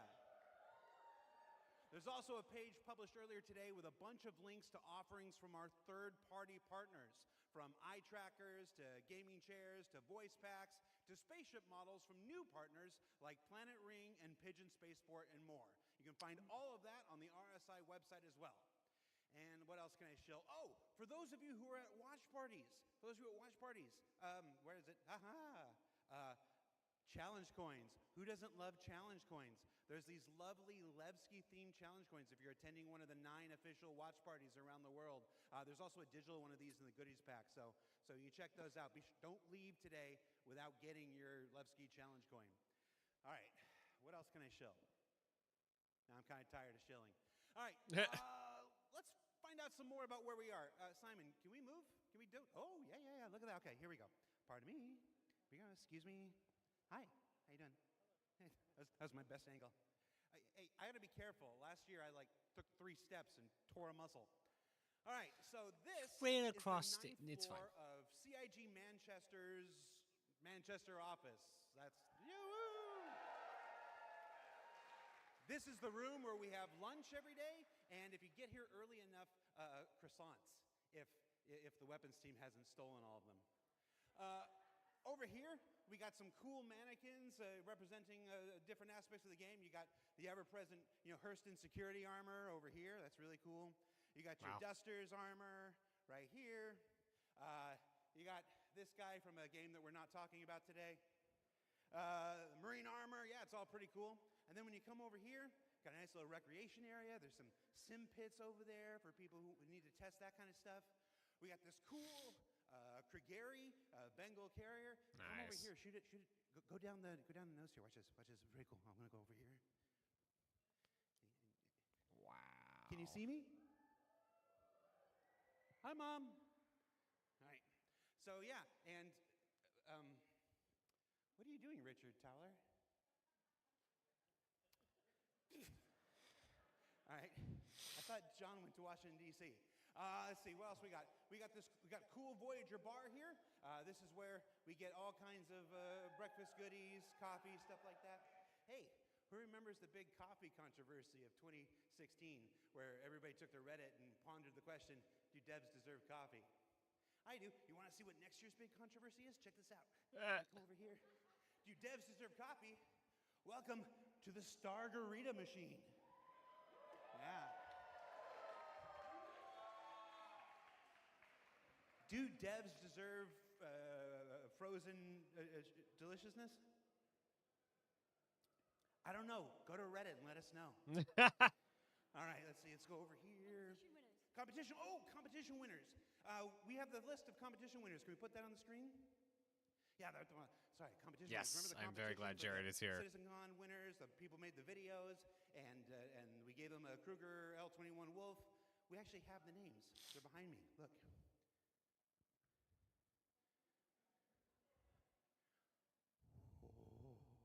All right, that's cool. Also, everybody's got food. Do I have food here? Oh, somebody's supposed to save me pizza. All right, so we got. Oh, you guys saved me a lot of pizza. Let's see. There's like 3 different kinds of pizza here. What if we just combine them into like a challenger situation here? It's hilarious. That's a CitizenCon throwback if you're not familiar with. So I have now crafted my own pizza experience. And that is a terrible segue into our next segment. Awesome. Gemma, are you there? Yes, Garrett. Can we fire up the FPS crafting segment while I try to chew this off camera? We sure can. Roll, BT. Awesome.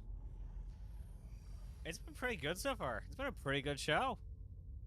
A crafted experience. God dang it, you guys and your titles. Star Citizen, at its heart, will always be an enormous sandbox experience where you can set out to tackle the universe in whatever ways you want. But that doesn't mean we can't shape parts of the universe here and there to better suit our needs. That goes for both you and us. Let's start this part of the show with a look at how crafting is going to change everything. I mean, it's from only been planet and resource ships so gathering to far, so farming, and even combat when it comes online. the ships were very in meh. 2 months. First version of crafting is going to be quite small in scale. We're going to use it as a kind of a concentrated effort to allow the players to experience the initial UI, the flow of gathering materials that have different quality, and using those to craft items which are better than what they have currently in the game. The first version is going to be primarily FPS items that you can craft, weapons and armor.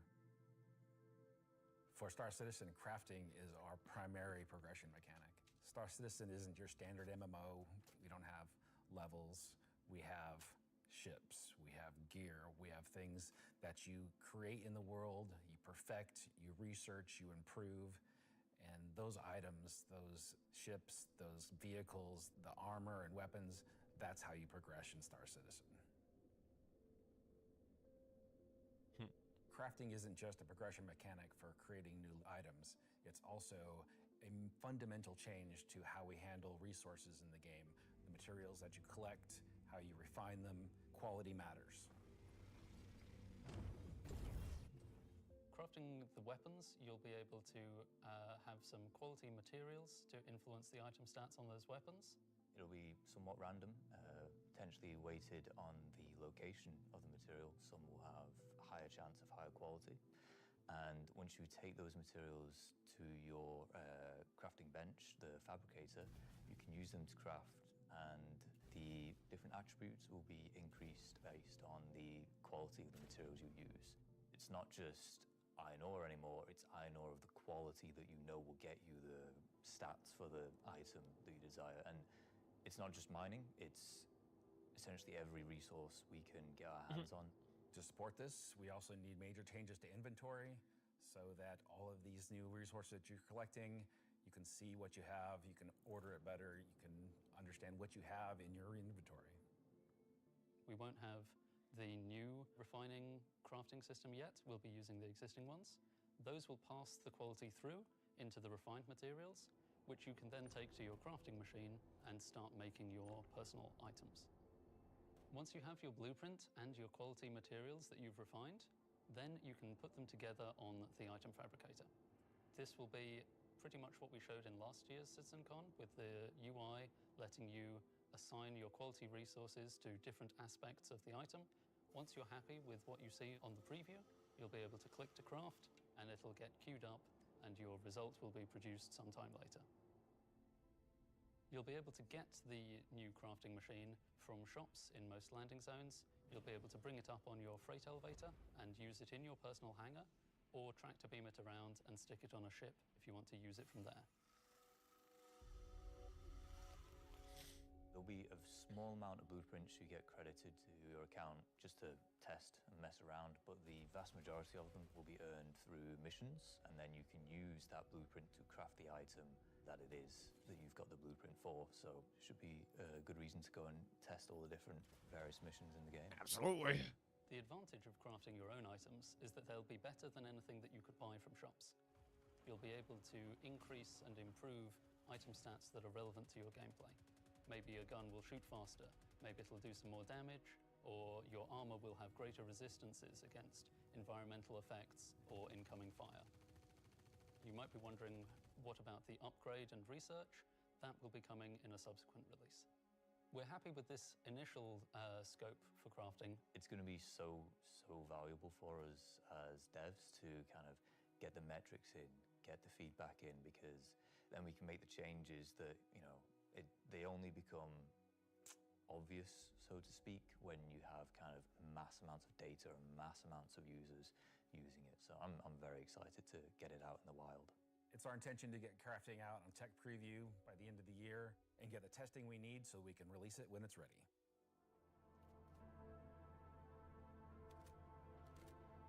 So that's one way you'll be crafting your own experiences in the Star Citizen universe. But what about us? Where do we get to hone in and craft a bespoke experience here and there, specifically tailored to individual or small group play? Well, that's where instancing comes in. And I'm going to let Benji tell you a little bit more. We're bringing instancing to Star Citizen in 2026. Why are we doing it, and how will it work? So if you've played any content in 2025 in Star Citizen, you know that most of these areas were in actual PvP zones where other players could interfere. Instancing is a means to create an environment where designers can create tailored content that's tuned to a specific group size, but it is also protected from outside interference. It's not to say that we don't love PvP. I'm a PvP guy. PvP me, bro. But like most MMOs, a good balance between a dangerous overworld and a protected instances is needed. Right now, we don't have this ability, and this is something we really need in order to give you a sense of progression that is tailored and balanced to a tunable amount of groups, so the difficulty matches the group size. There's a beginning and an end. It doesn't mean that that doesn't fit in our overworld strategy, meaning getting to the instance is dangerous, exiting the instance is dangerous, or can be interfered with others. But at least when you're playing the content, we can actually make something that's curated for one experience. So before anybody says this is only a PvE thing, this technology can also be applied to unlock curated PvP experiences that are as seamless as the PvE ones. So it's not about one thing or the other, it's really about unlocking developers' ability to create curated content. So that said, how will it work? Instancing is really an evolution over static to dynamic meshing. We want your instances to be as seamless as your instance hangers, meaning that when you take an elevator, you exit the elevator, you're inside the instance. A gateway opens, you cross that gateway, you're now into your instances. Could be also a quantum jump into an instance that you don't even see. The transition is just like a dynamic mesh transition. And so throughout the universe, we will be able to add these areas that are open or closed instances that allow you to join in either with a party and have a reserved instance for your party, or join in open instances that has a number of slots. And so some of those areas will be completely instanced on different servers. This allows us to leverage the compute power of the entire mesh. The closed ones will be really to drive one piece of content. You enter and exit seamlessly, just like we do with your instance hangers currently. Let's go and find out what one of our first instances will be. Ooh. Siege of Arisen was an event we did previously, which created a gameplay scenario where the player had to run through and progress through contested islands of Arisen. This was a high-paced, high-intensity event, but it struggled a little bit from its technical execution. But now with the introduction of instancing, it gives us an opportunity to evolve it and modify it and make it better for you in a small group to work through that activity. Nice. I'm glad it's coming back. An event that I had the honor of pretty much solely designing and building all of the logic and having the stress of trying to get it working. Agent Dooley from the CDF puts the call out for volunteers because basically the Nine Tails have taken over sort of a cluster of floating platforms in Orison. And you are there to kill the sort of lieutenants of this terrorist organization and take back control. So in our current thinking, Siege of Arisen is designed for about a 15 to 20 people fire team. So you, your friends, or your org will go in, you'll all have sort of dedicated roles. Some of you might be the tank who brings in the heavy weapons and sort of pulls the fire. Some of you might sit at the back and be the sniper and pick people off who are a bit further to make the advance easier. Some of you will be the medic who sole job is going to be revive and look after the rest of your team and the health of them. And some of you will be the people who push for the objectives to try and get sort of most of the mission done. The event was designed for about 15 to 30 people, but when we released it, we fixed the problem with 2 DGSs on one server that was fighting for resources. And with that, we also upped the player count to 100. So when it first debuted, it was already too full for what it was designed for. It was a massive operation at the time. I think that bringing it back and giving it a refresher will be a fantastic addition back into the PU. So imagine if Siege was a instance that you could go in and play solo, or if it was a public event that you could go with your friends, or you could join up with random players on the server. There's lots of ways that we want to take a look at Siege, how we can make it a more approachable piece of content. I'm excited, to say the least, to bring back Siege of Orison to Star Citizen and to sort of have it be one of the first tests that we have for instancing and really get it back to sort of a core experience point where it should be. So while the next season is quite heavily focused on Nyx, I'm also very happy that we're not really ignoring our other two systems of Standard and Pyro, and we're going back there and we're sort of improving and expanding on the player's life in those two systems as well.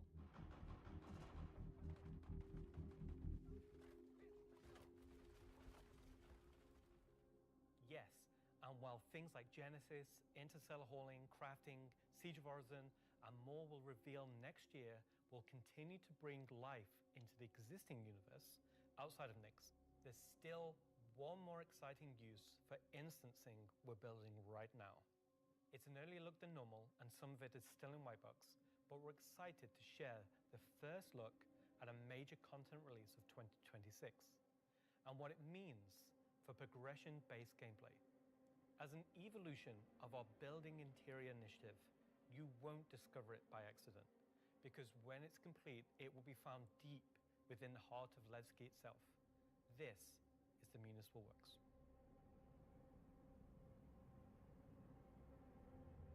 Nice to hear an actual update on Building Interiors. You'll find huge vaporization chambers, old processing plants, industrial tunnels, and eventually into the old turbines which are still pumping heat into the old rock. So this is the true history of Levski. This is a place where you won't see in Lorville, you won't see in I-18 or the other landing zone. It's the pure basis of Levski. You will have, of course, metal and tunnels and more structural plays, but you will also see a lot of rock and cave. So it's not a place you go to take vacation. It's really a place you go to fix stuff. Not everybody has what it takes to come down there and do the job that needs to be done.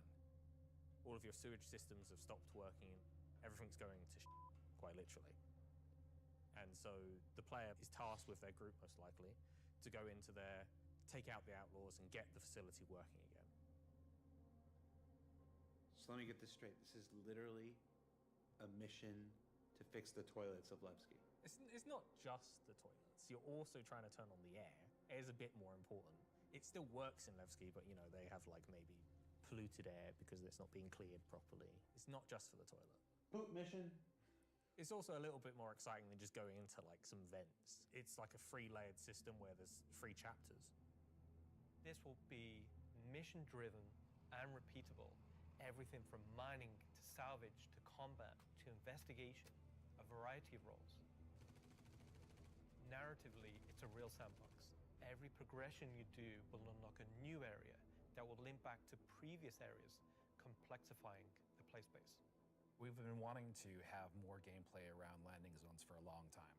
Now that we have instancing tech coming online, that allows us to do something that provides really cool gameplay close to a landing zone. With the missions, that's what will create different overlays or change the spaces or change the progression, but it'll be the instancing which will enable us to create tailored content to you and your group. So you're going to be able to play a part of it, make your progress, and then log off. And then the next time you come online, you'll be able to pick up where you left off. It's going to allow players to return back to it at different states depending on how much you've progressed, and be able to keep it going until you've reached sort of the end of the whole 3 chapters. Where you're not going to have other people getting in your way. It's you, your team, your party. It's a way of giving players content where they know exactly where they're at and they can keep going back to it and improving sort of their own progress and ability to jump through them in faster and faster times as well. So that's a look at how we'll be allowing players and developers alike to create more crafted experiences within the greater sandbox of the persistent universe. Okay, is that it for me at this point, Jared? Almost. Throw it back to me, and I've got one more for you after this. Back to you, Jared. It's hilarious.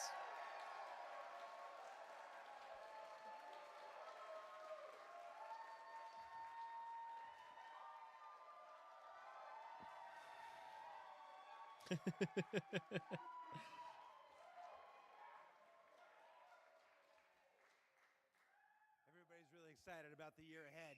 So that's a brief look at some of the ways in which we're allowing you and our developers to craft a more curated Star Citizen experience. Now, at this point in the show, we are in the home stretch. We've got only one more segment to go. But before we do that, we wanted to check out, we said earlier in the show that we would look at what you were saying during the show. We looked at how to put YouTube comments on the stream, and it was immediately apparent that we were going to lose our broadcast license, so we're not going to do that. We did find some social media stuff on Twitch, though, or not Twitter, X. What is it called now? Let's see what this says. Let's see. We've got Welcome Back Levski from, I'm not wearing my glasses. Oh, no. Oh, time to suit up. Let's go get him, says Ubu. I really should have worn my glasses. Cue the bagpipes. That's the other game, Charlie Oscar. Let's see. Nice to see you live, Jared. Mom? Let's see. First CitizenCon after playing for almost a decade in Austin. Oh, nice. Straight out of Klesher, back to the Hex. Photos from Leicestershire. How do you say it? Is that Leicestershire? Leicester?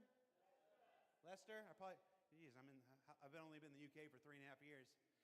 San Jose Bar Citizen Watch Party. Oh, somebody created a lovely Vandal mask there. Sean Tracy, can we get that in game? Just that, exactly. Just scan that, put that in game. All right, so that's a few reactions we're seeing on social media right now. Before we get to our big finale, or the thing we're going to wrap up the show with today, I did want to talk a little bit about big CitizenCon versus digital CitizenCon versus what we're doing today, which is CitizenCon Direct. Every year, CitizenCon is a monumental task for any number of people, whether that's development, marketing, the support teams, the platform teams. Everybody comes together to make this thing happen and go off, hopefully without a hitch. And so far, we've been doing all right, other than some stuff in the room here. You know who you are. They had to know who. But doing CitizenCon is not always the easiest thing for our developers. You might not assume this, but most game developers are not social butterflies. They tend to like to sit quietly in the dark at their computers, like little goblins, and just make digital virtual worlds like this. And then I come in all happy and like, hey, you want to be on video? And they're like, no. And I'm like, it's in your contract. And they're like, oh yeah. So we thought, we usually do it behind the scenes afterwards, but we thought we'd do a little bit of it here. The folks in the editorial department put together a brief montage of some of the more candid moments from the filming of CitizenCon over the last couple weeks. So we're going to spend 2 minutes and take a look at that. Let's see what they put together. How many CitizenCons have you performed in now? Performed?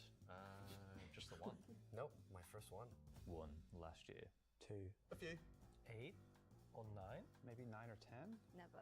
Man, I don't know, man. Did you like seeing it? Yes, I was completely terrified. It was good. A bit stressful. The first live one, I was a mess. Weird combination of going from insane highs to insane lows.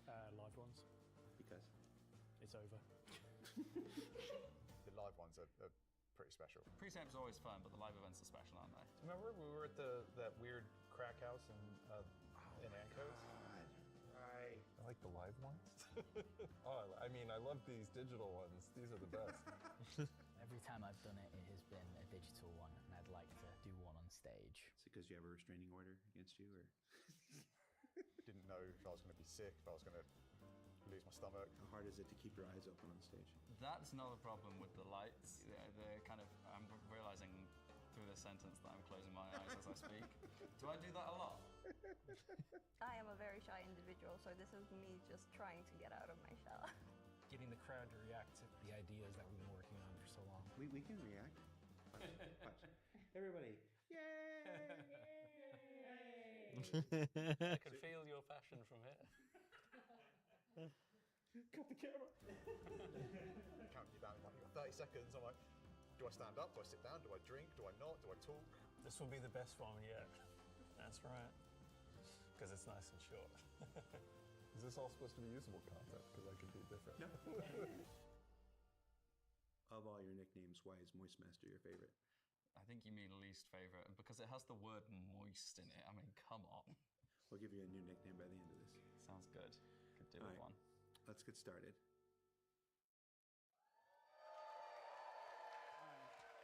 So for those of you watching at home or at the watch parties, you're like, why are we showing that? I put that in there because I'm eternally grateful for all of the CIG staff and developers who take the time to appear on these things, whether it's ISE, SCL, CitizenCon, walk on stage, be pre-recorded.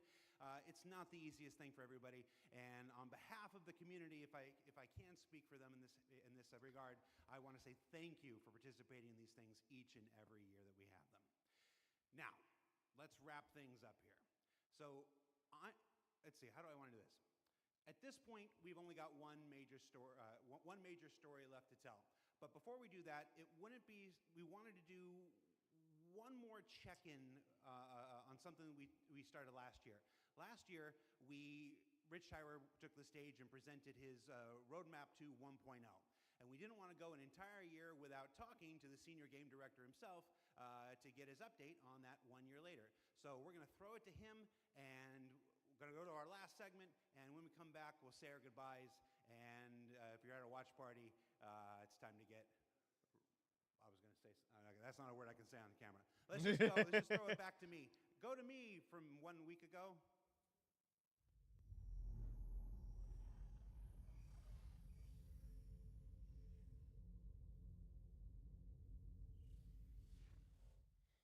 Last year, Senior Game Director Rich Tyler took to the stage and revealed our plan for 1.0.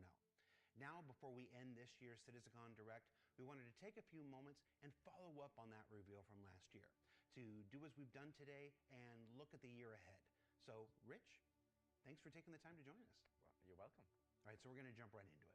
Everybody knows the only constant in game development is change. So I'm going to ask you outright, what's changed about the road to 1.0? Well, fortunately, nothing. It still remains our North Star. The team is busy working towards that goal in the background, and every patch this year has moved us towards that goal. And if you haven't watched the Star Citizen 1.0 presentation from last year, I highly recommend you do so, because everything in it is still relevant as of today. You mentioned every patch this year has moved us towards that goal, so I want to dig deeper into that. We've done, at this point, 9 releases in this year, more than any year prior. How does each one of these not just sit as their own moment in time, but move us forward on this road to 1.0? Well, last year I discussed the framework of 1.0, how all those complex systems can tie together.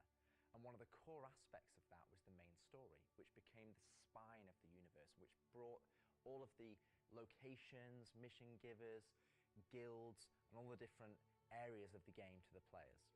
Now, what I didn't talk about from last year was all of the content that was going to support that framework, add the flesh to the bones, should we say. And I think that's where this year has moved us towards that goal. If you think about previous events of previous years, they've generally been locations that we've put into the verse, but they've been transient. We've taken them away, like Siege of Orison or Zenith Threat. We've added them to game, and then they've been moved away. And I think with the addition of the patches this year, when you look at the Hathor facilities, Onyx facility, these are permanent additions to the world that not only have their own story, as when we release them with the patches, but they'll also become points of interest and areas that the larger 1.0 narrative will utilize. Since we're on story, I'm going to stay with this here. Since we launched the PU back in 2015, it's always been this sandbox where players can do what they want. They can bring their own story to the verse, and that'll never change. But how important is it that we also build this concurrent narrative of our own, this crafted experience, if you will, alongside that? Well, we're trying to create a living, breathing universe. And that includes both the player stories that you mentioned, that they can go and enjoy and create their own memories together. But it also means that we want to have a universe that gives back.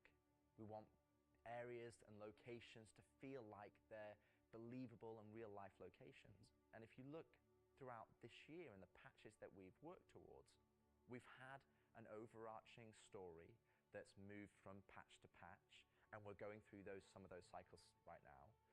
We've also been introducing mission content that has fully voiced dialogue and facial animation, which allows us to inject some of the meaning and the why to what you are doing as a player.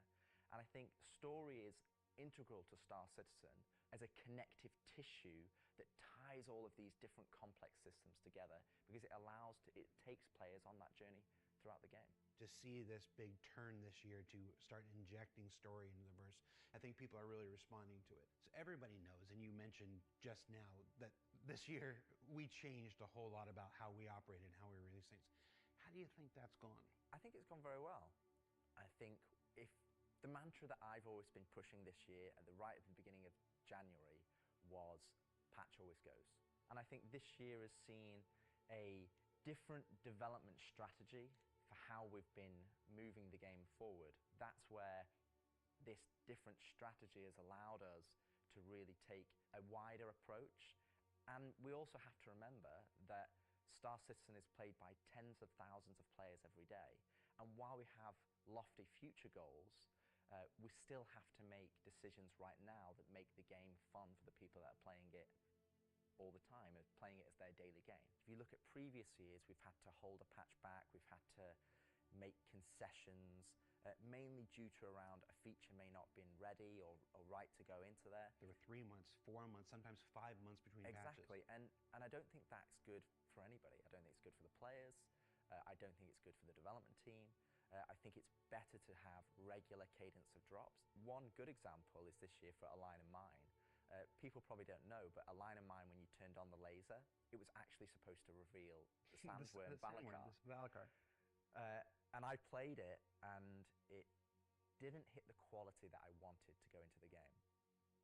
So we changed, and I took it out, and I made that decision alongside Chris and Erin, and we've held that back, and we're going to work on that towards a future patch. But I think definitely the more regular cadences has had the multiple benefits, and like I said, I want to dispel a myth right here, right now.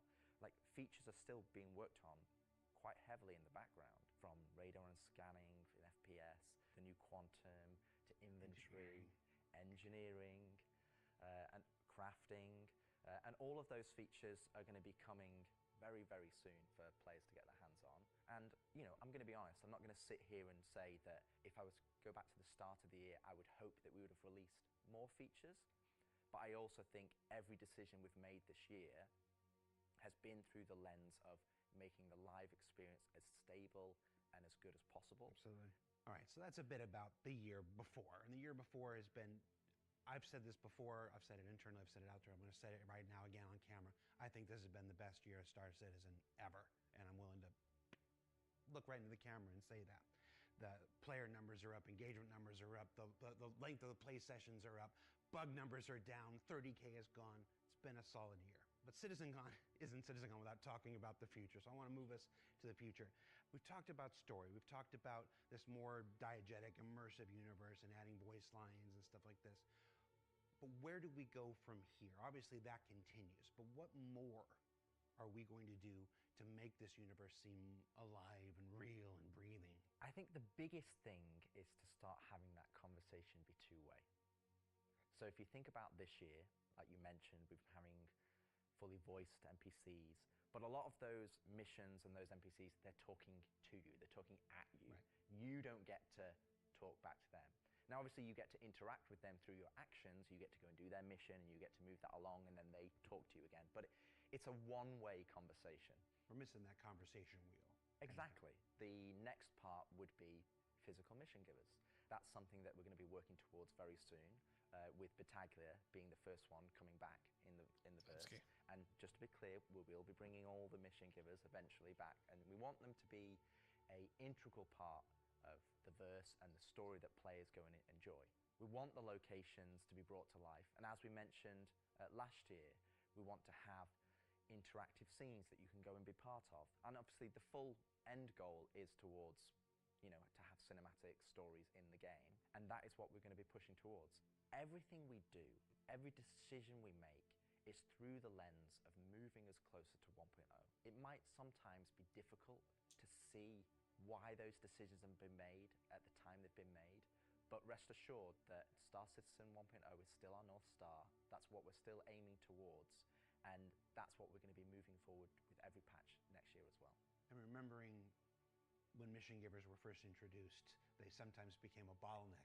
Is there a role in instancing, which we learned about earlier today? Is there a role for instancing in that, in helping with Mission Givers? Yes, partially. It will be one mechanism that will allow us to have players go to their own individual area of the verse, have that conversation, and then go and continue on into the open world environment. So I think that's where, when we look at instancing provides us one tool that allows us to remove that bottleneck and provide a more seamless experience. Happy you said that, because that's one of our last topics I want to get to, is how we reconcile instancing with the persistent universe. Like, for the last 10 years now, we've been building this giant, seamless, persistent universe where everybody can come in and play together.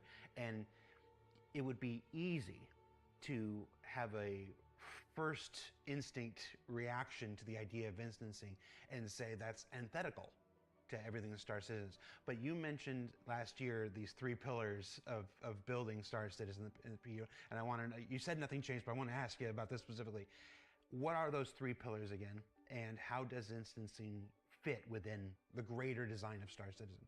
So the 3 pillars I mentioned last year were open world. That's just like the missions you love today. You can go and play, there's other players there, and you can go and enjoy that together. Then we have instancing, which I'll talk about more, but similar to Municipal Works that we've talked about previously. And then the 3rd pillar was dynamic content, which would be content that's generated by the activities of the players. And I think it's very easy to become myopic around one specific thing when we're talking about it a lot, when it's the next stage of our development. And I think you could reverse it. If we'd have made a game that was all instance, and then I'd come on camera and said, hey guys, we're going to start doing it open world, it would be like, oh, is the game changing? Are we doing open world now? Is open world the new North Star that's going to take us this way? And it's not. It's just one more tool that's going to allow us to offer different and dynamic experiences for players to go and engage in. Now, when I talk about instancing isn't always what you'd imagine as a solo instance experience where it's only just you. We're going to have several different versions of instances. Some are going to be closed instances, which will be like the new player experience. We'll be able for you to go in by yourself, for us to teach you the ropes in a safe environment so that you can understand how to play the complex game that we've made.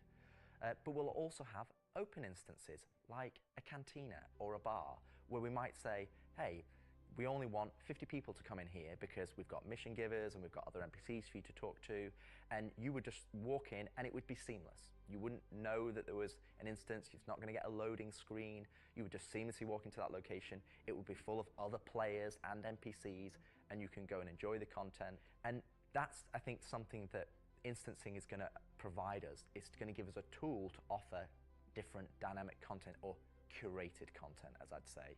It allows us to create experiences that are different to the open world experiences that we've already made.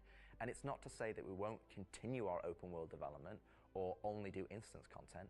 It's going to be a mix. And like I said, this is one of the pillars that will move us towards 1.0. We will eventually work on dynamic content that will move us forward to 1.0. And all 3 of those pillars will interweave to create the full Star Citizen experience. All right, so we've hit a lot of the bigger topics, the feature work, engineering, and FPS crafting coming to tech preview soon, stuff like this. We've talked about instancing and how that's going to work within the universe. But I want to ask you this one last big one. It's very easy to say Star Citizen is this kind of game and that kind of game. Those of us who spend our days making it know better. It's an everything game. It's everything we can make it game. It just is. But at the core of this is still spaceships. That life of spaceships.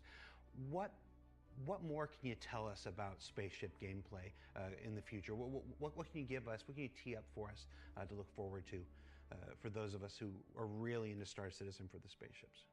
Our intentions going forward are to make sure that every ship or ship archetype that you acquire has a role and has content that you can go and enjoy in the universe. For example, right now I know that we're working on more robust mining missions, more robust salvage missions. We're going to be working on refueling missions. And we want to make sure that each and every one of the ship has a purpose and has a reason to exist in the game. That's from the smallest Argo MPUV, as well as ground vehicles, all the way up to the large capital ships. We want to give them purpose. And I think it's something that we are absolutely aware of. We want to make sure that we're building that spectrum of content to allow players to go and engage in. And I think 2026 is going to be a very good year for Star Citizen. And I think there's going to be something that's very interesting and something that a lot of people have been waiting for. But rather than me spoil it, I'll let Ian and the team go into the details on that. He had a twinkle in his eye. Ian, take it away.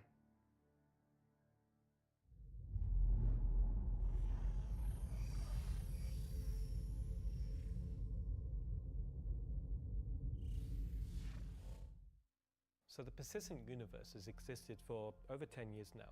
During that time, we've created lots of gameplay systems, we've added hundreds of locations, we've added lots of mission activities for different purposes: combat, cargo, mining, salvaging. But for combat ships, the only thing you've been able to do is fight other combat ships. In 2026, this changes.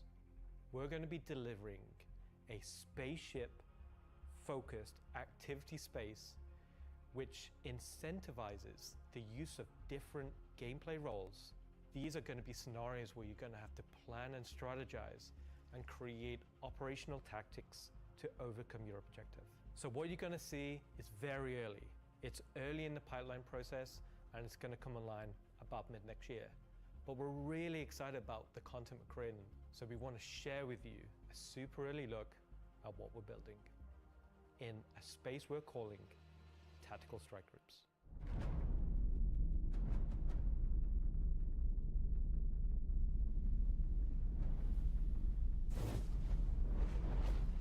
The People's Alliance are still trying to get to the bottom of what this new faction is really doing in the Nyx system. They've sent a capital ship to check out a station and run it into more than they can take care of themselves. Unfortunately, that team came under attack and members of their groups were taken hostage.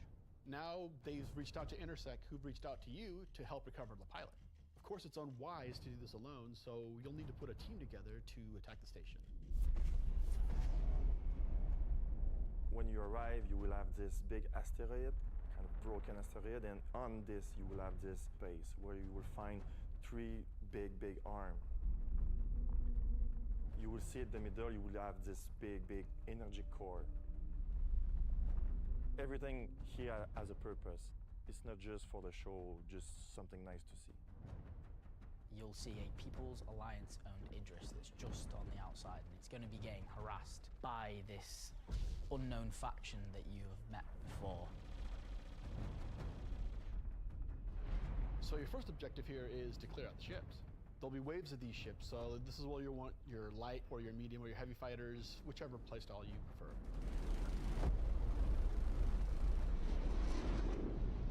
So while one part of your group is dealing with the fighters, now it's time to actually assault the station.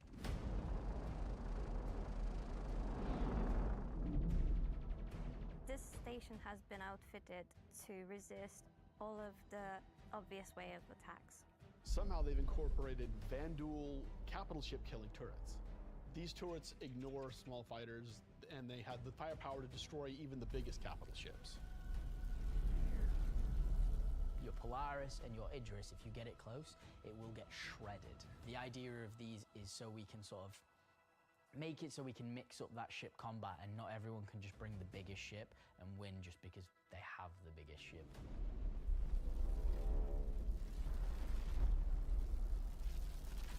You have to send out your best pilots to navigate the superstructure and take down anything that may damage your bigger ships.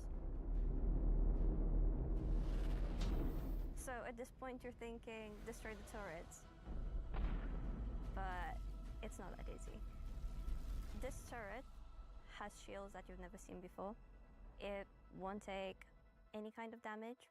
Your missiles won't do anything, your lasers won't do anything, your ballistics won't do anything to them. But like everything, they do have a weakness. You have to cut the power to their shields. To do that, that actually brings you to your first objective, the power relays. So the exterior has a number of power relays that are holding the doors closed so that you can't get in. You have to find them, you have to target them, and you have to destroy them. But it may not be as easy as it seems. Here's our first wrinkle. The power relays have their own shields that are resistant to energy-based attacks. We know how much you like using laser repeaters, but so do these guys. Capital ship can't get close enough because of the turrets. So ships with explosive or ballistic ordnance will be needed here. That's torpedo ships like your Retaliator or Gladiator, or even another fighter with ballistics loadout. That's going to take you a while.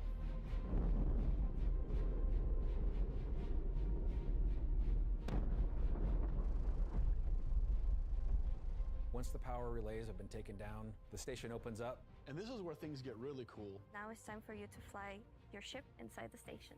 Yeah, you, in your ship, fly into the superstructure of this station. How cool is that? I feel like this is a proud dad moment. Thank you, Jared. We're just going to call it what it is. It's a trench run. Trench run.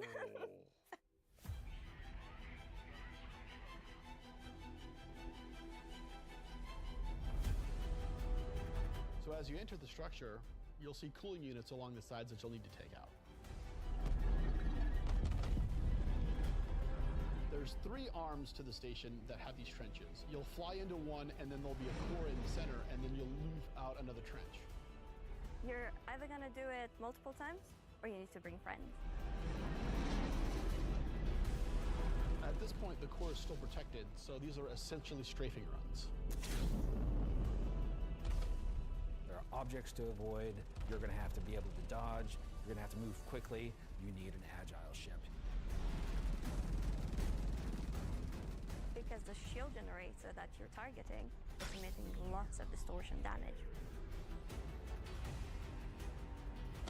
So once the cooling units are out, that exposes the core to overheat, which means that you can attack it from the inside and also from exhaust ports on the outside of the station.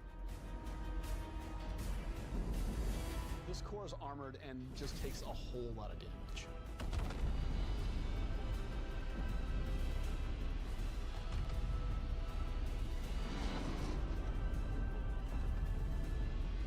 Once the power core goes down, the turrets come down, and then the capital ships can get closer. Why is that important? Because during all of this, you spend a lot of ammo and munitions and ballistics, and you're going to want to top up. This is where we're gonna get our new feature in. Ship hangar refueling and rearming. You're going to be able to land in the hangar of select ships and be able to use the same interface as you are right now at stations to refuel and rearm. It's specifically for ships like the Idris and the Polaris and other ships that are designed to have other ships land inside them. Of course, it'll be more than just those 2 ships, and you'll find out more once we get closer to release. But this is a really important feature that we're really excited to get out. If you're not bringing your own Idris, the People's Alliance has an Idris there that can provide a safe port in a storm, allow you to set back up and head back out. And it's a good thing that you've rearmed and refueled too, because now another group of ships is coming to attack the People's Alliance Idris.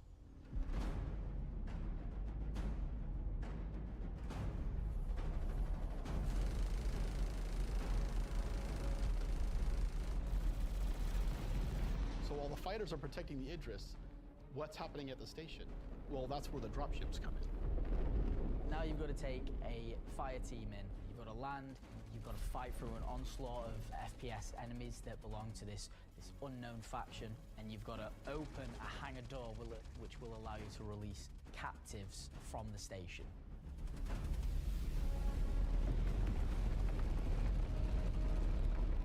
After you've you've opened the doors and that person's taken off, you've just got to make sure they get to safety.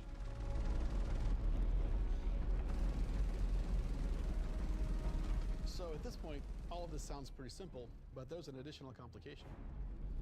So up until this point, it's just been you versus the enemies in the station. But the enemies in the station have their own enemies. Oof. The Vanduul neighbors who really don't like these guys for some reason will come in and wreak havoc on everything. And they're not going to discriminate between you and the station. They're out for blood. When you alert the Vanduul by destroying the power core that the station's now vulnerable, you're on a time limit. Vanduul are coming, they're going to come hard, they're going to keep coming, you're going to have one hell of a fight.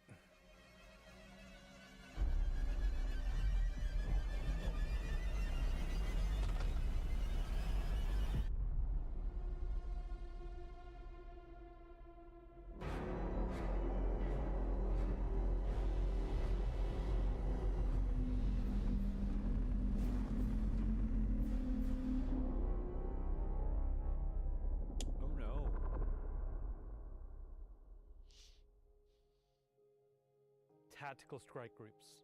I'm personally so invested in this. So throughout 2025, we created a variety of content. Some of it was very focused on FPS combat. So personally, driving a more vehicle-based experience was very important to me. This is a defining statement that I want to do in 2026. We're a spaceship game. There are prized possessions. To the objects we fall in love with. This is the content we want to create, which creates scenarios and roles for you to use those spaceships. We won't get to all roles initially, but we should see this as a landmark, a position where we can see a gameplay space which incentivizes the use of different ships and scenarios to clear objectives and complete missions in a variety of roles. And in the future, we can use this to expand on. So I hope you're all just as excited as I am for tactical strike groups.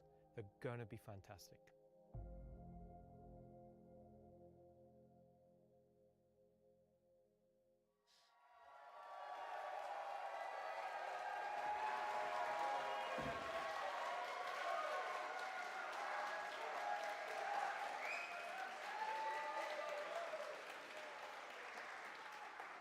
Okay.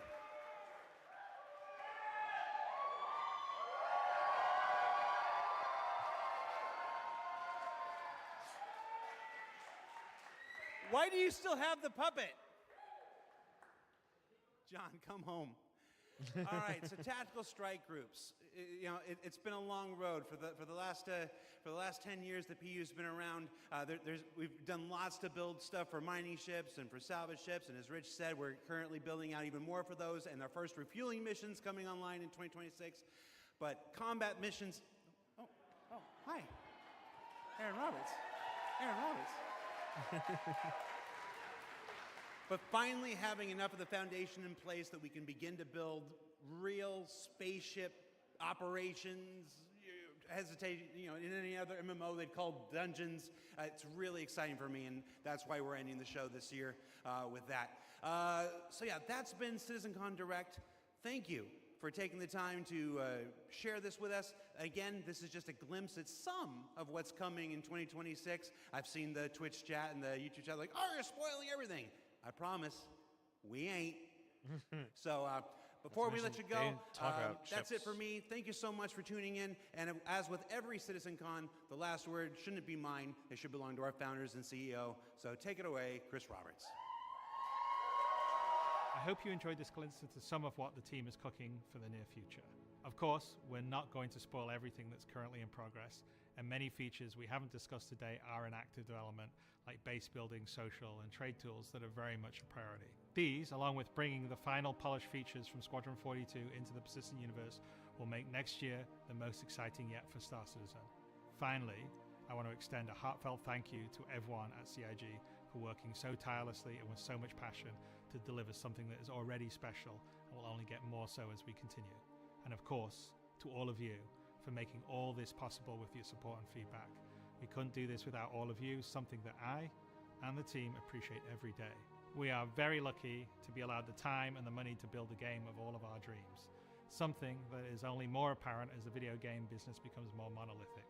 We are one of the few large independents left standing, and there is no way we would be allowed to dream as big as we are on an original game and take the time to achieve that dream if we were part or funded by any of the few remaining mega game companies. So thank you, and I look forward to seeing you all in the verse this coming year.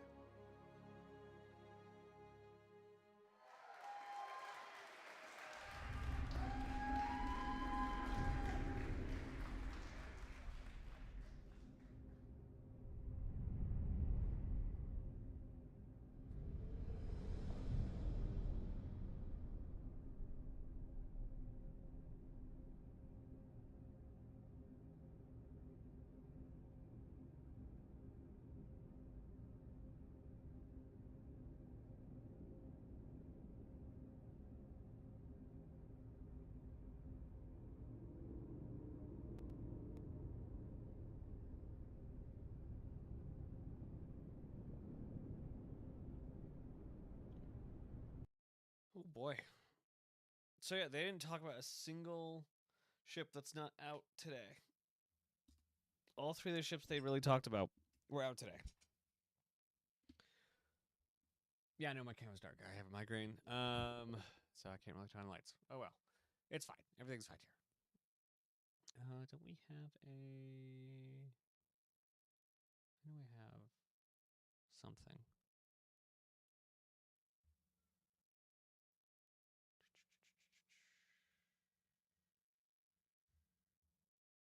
Just a better screen for this. I don't know where it went.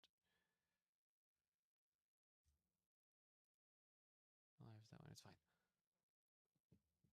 So I'm going to take a break. Hopefully I will be able to be back. Depends on the migraine. So we'll take a intermission and we'll be back. I'll put on some music.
right. I don't know if I'll be able to be back this evening, but currently I am dying in pain because of a migraine. So I'm gonna have to end it here. And try and not throw up. Yay, migraines. But just kind of some closing comments on it. It was much better than I thought it was gonna be. As far as this is kind of actually went. It's really cool that we are actually getting Genesis next year. I hope crafting scales up quickly. Base building wasn't in it, which has me worried. But Genesis is a prerequisite to base building, so a lot of comment stuff, but the non-comment stuff is really done-ish, and we're just waiting on like base building and stuff. Social features, they said one word about in the closing thing. So we have no idea what that is. They didn't talk about dynamic server meshing. I think that was just an oversight. Not an oversight, but like there's nothing to tell yet. It's currently in development. You know, there's nothing to show or tell about it. We see what interesting to see the interface for managing the tactical groups. There isn't going to be one. I almost guarantee there isn't going to be one. It looks like it's just a big mission. And so we'll be left to do that by ourselves, which there's plenty of orgs that have the infrastructure already and know how to organize groups to be that efficient. But no, there's I don't see any UI coming in for that specifically. I hope tactical groups also, and they'll probably be a pretty slow to get the second one in. Also have like I want a ground assault. I want a tactical ground assault. But they're focusing a lot on what we have for Nyx, and I'm pretty sure we're not getting Nyx planets until they're done with Genesis, is how it seemed like they were wording it. So we're gonna have Nyx with Delamar and the Kuiper Belt. And they're even adding a new jump point so we can get from Stanton to Nyx, which is awesome. I love that a lot. And then we'll get the planets as they get completed with Genesis, which will be really cool. Interesting they didn't tell us anything about ships that aren't out now. So they didn't say anything about what kind of ships we're getting over the next year. No 12-month ships. We are still missing 2 ships from last year, so it'll be interesting. I think it's interesting. We got the Shiv from Squadron because that's in Squadron. Also, a human flyable. Nope, forgot the name already. The new Vanduul ship. And we got plenty of Vanduul to fight. Lots of Vanduul to fight. I don't like how much they talked about the new story mission. Like, I feel like they kind of ruined a lot of the experience of actually exploring it, which they keep doing with each story mission, and I don't know why they keep doing it. Like, they'll just talk how exactly the entire mission goes and why it's happening and what you're going to find. Wish they'd really stop that. Let's see. Crafting, planets, instancing was going to be really good.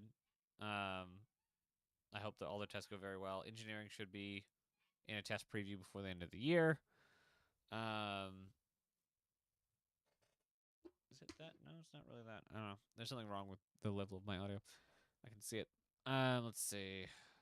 What else do they really talk about? It's been going well. We're going to get Siege of Orson back.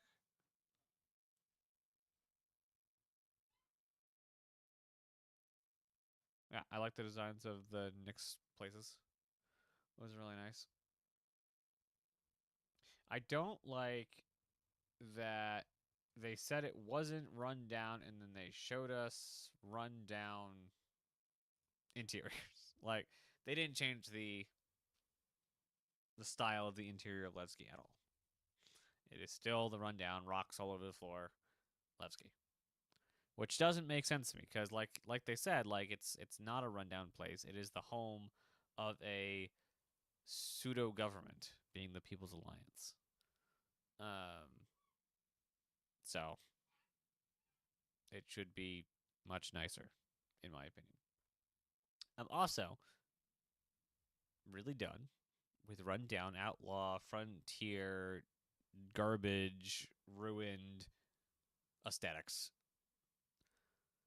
I look forward to getting Castra and then Terra, where we stop with this broken aesthetic.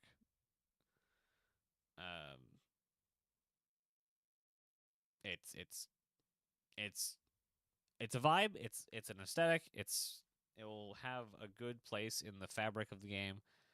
I just wish we had the opposite as well. And way back, was it 2018, I think?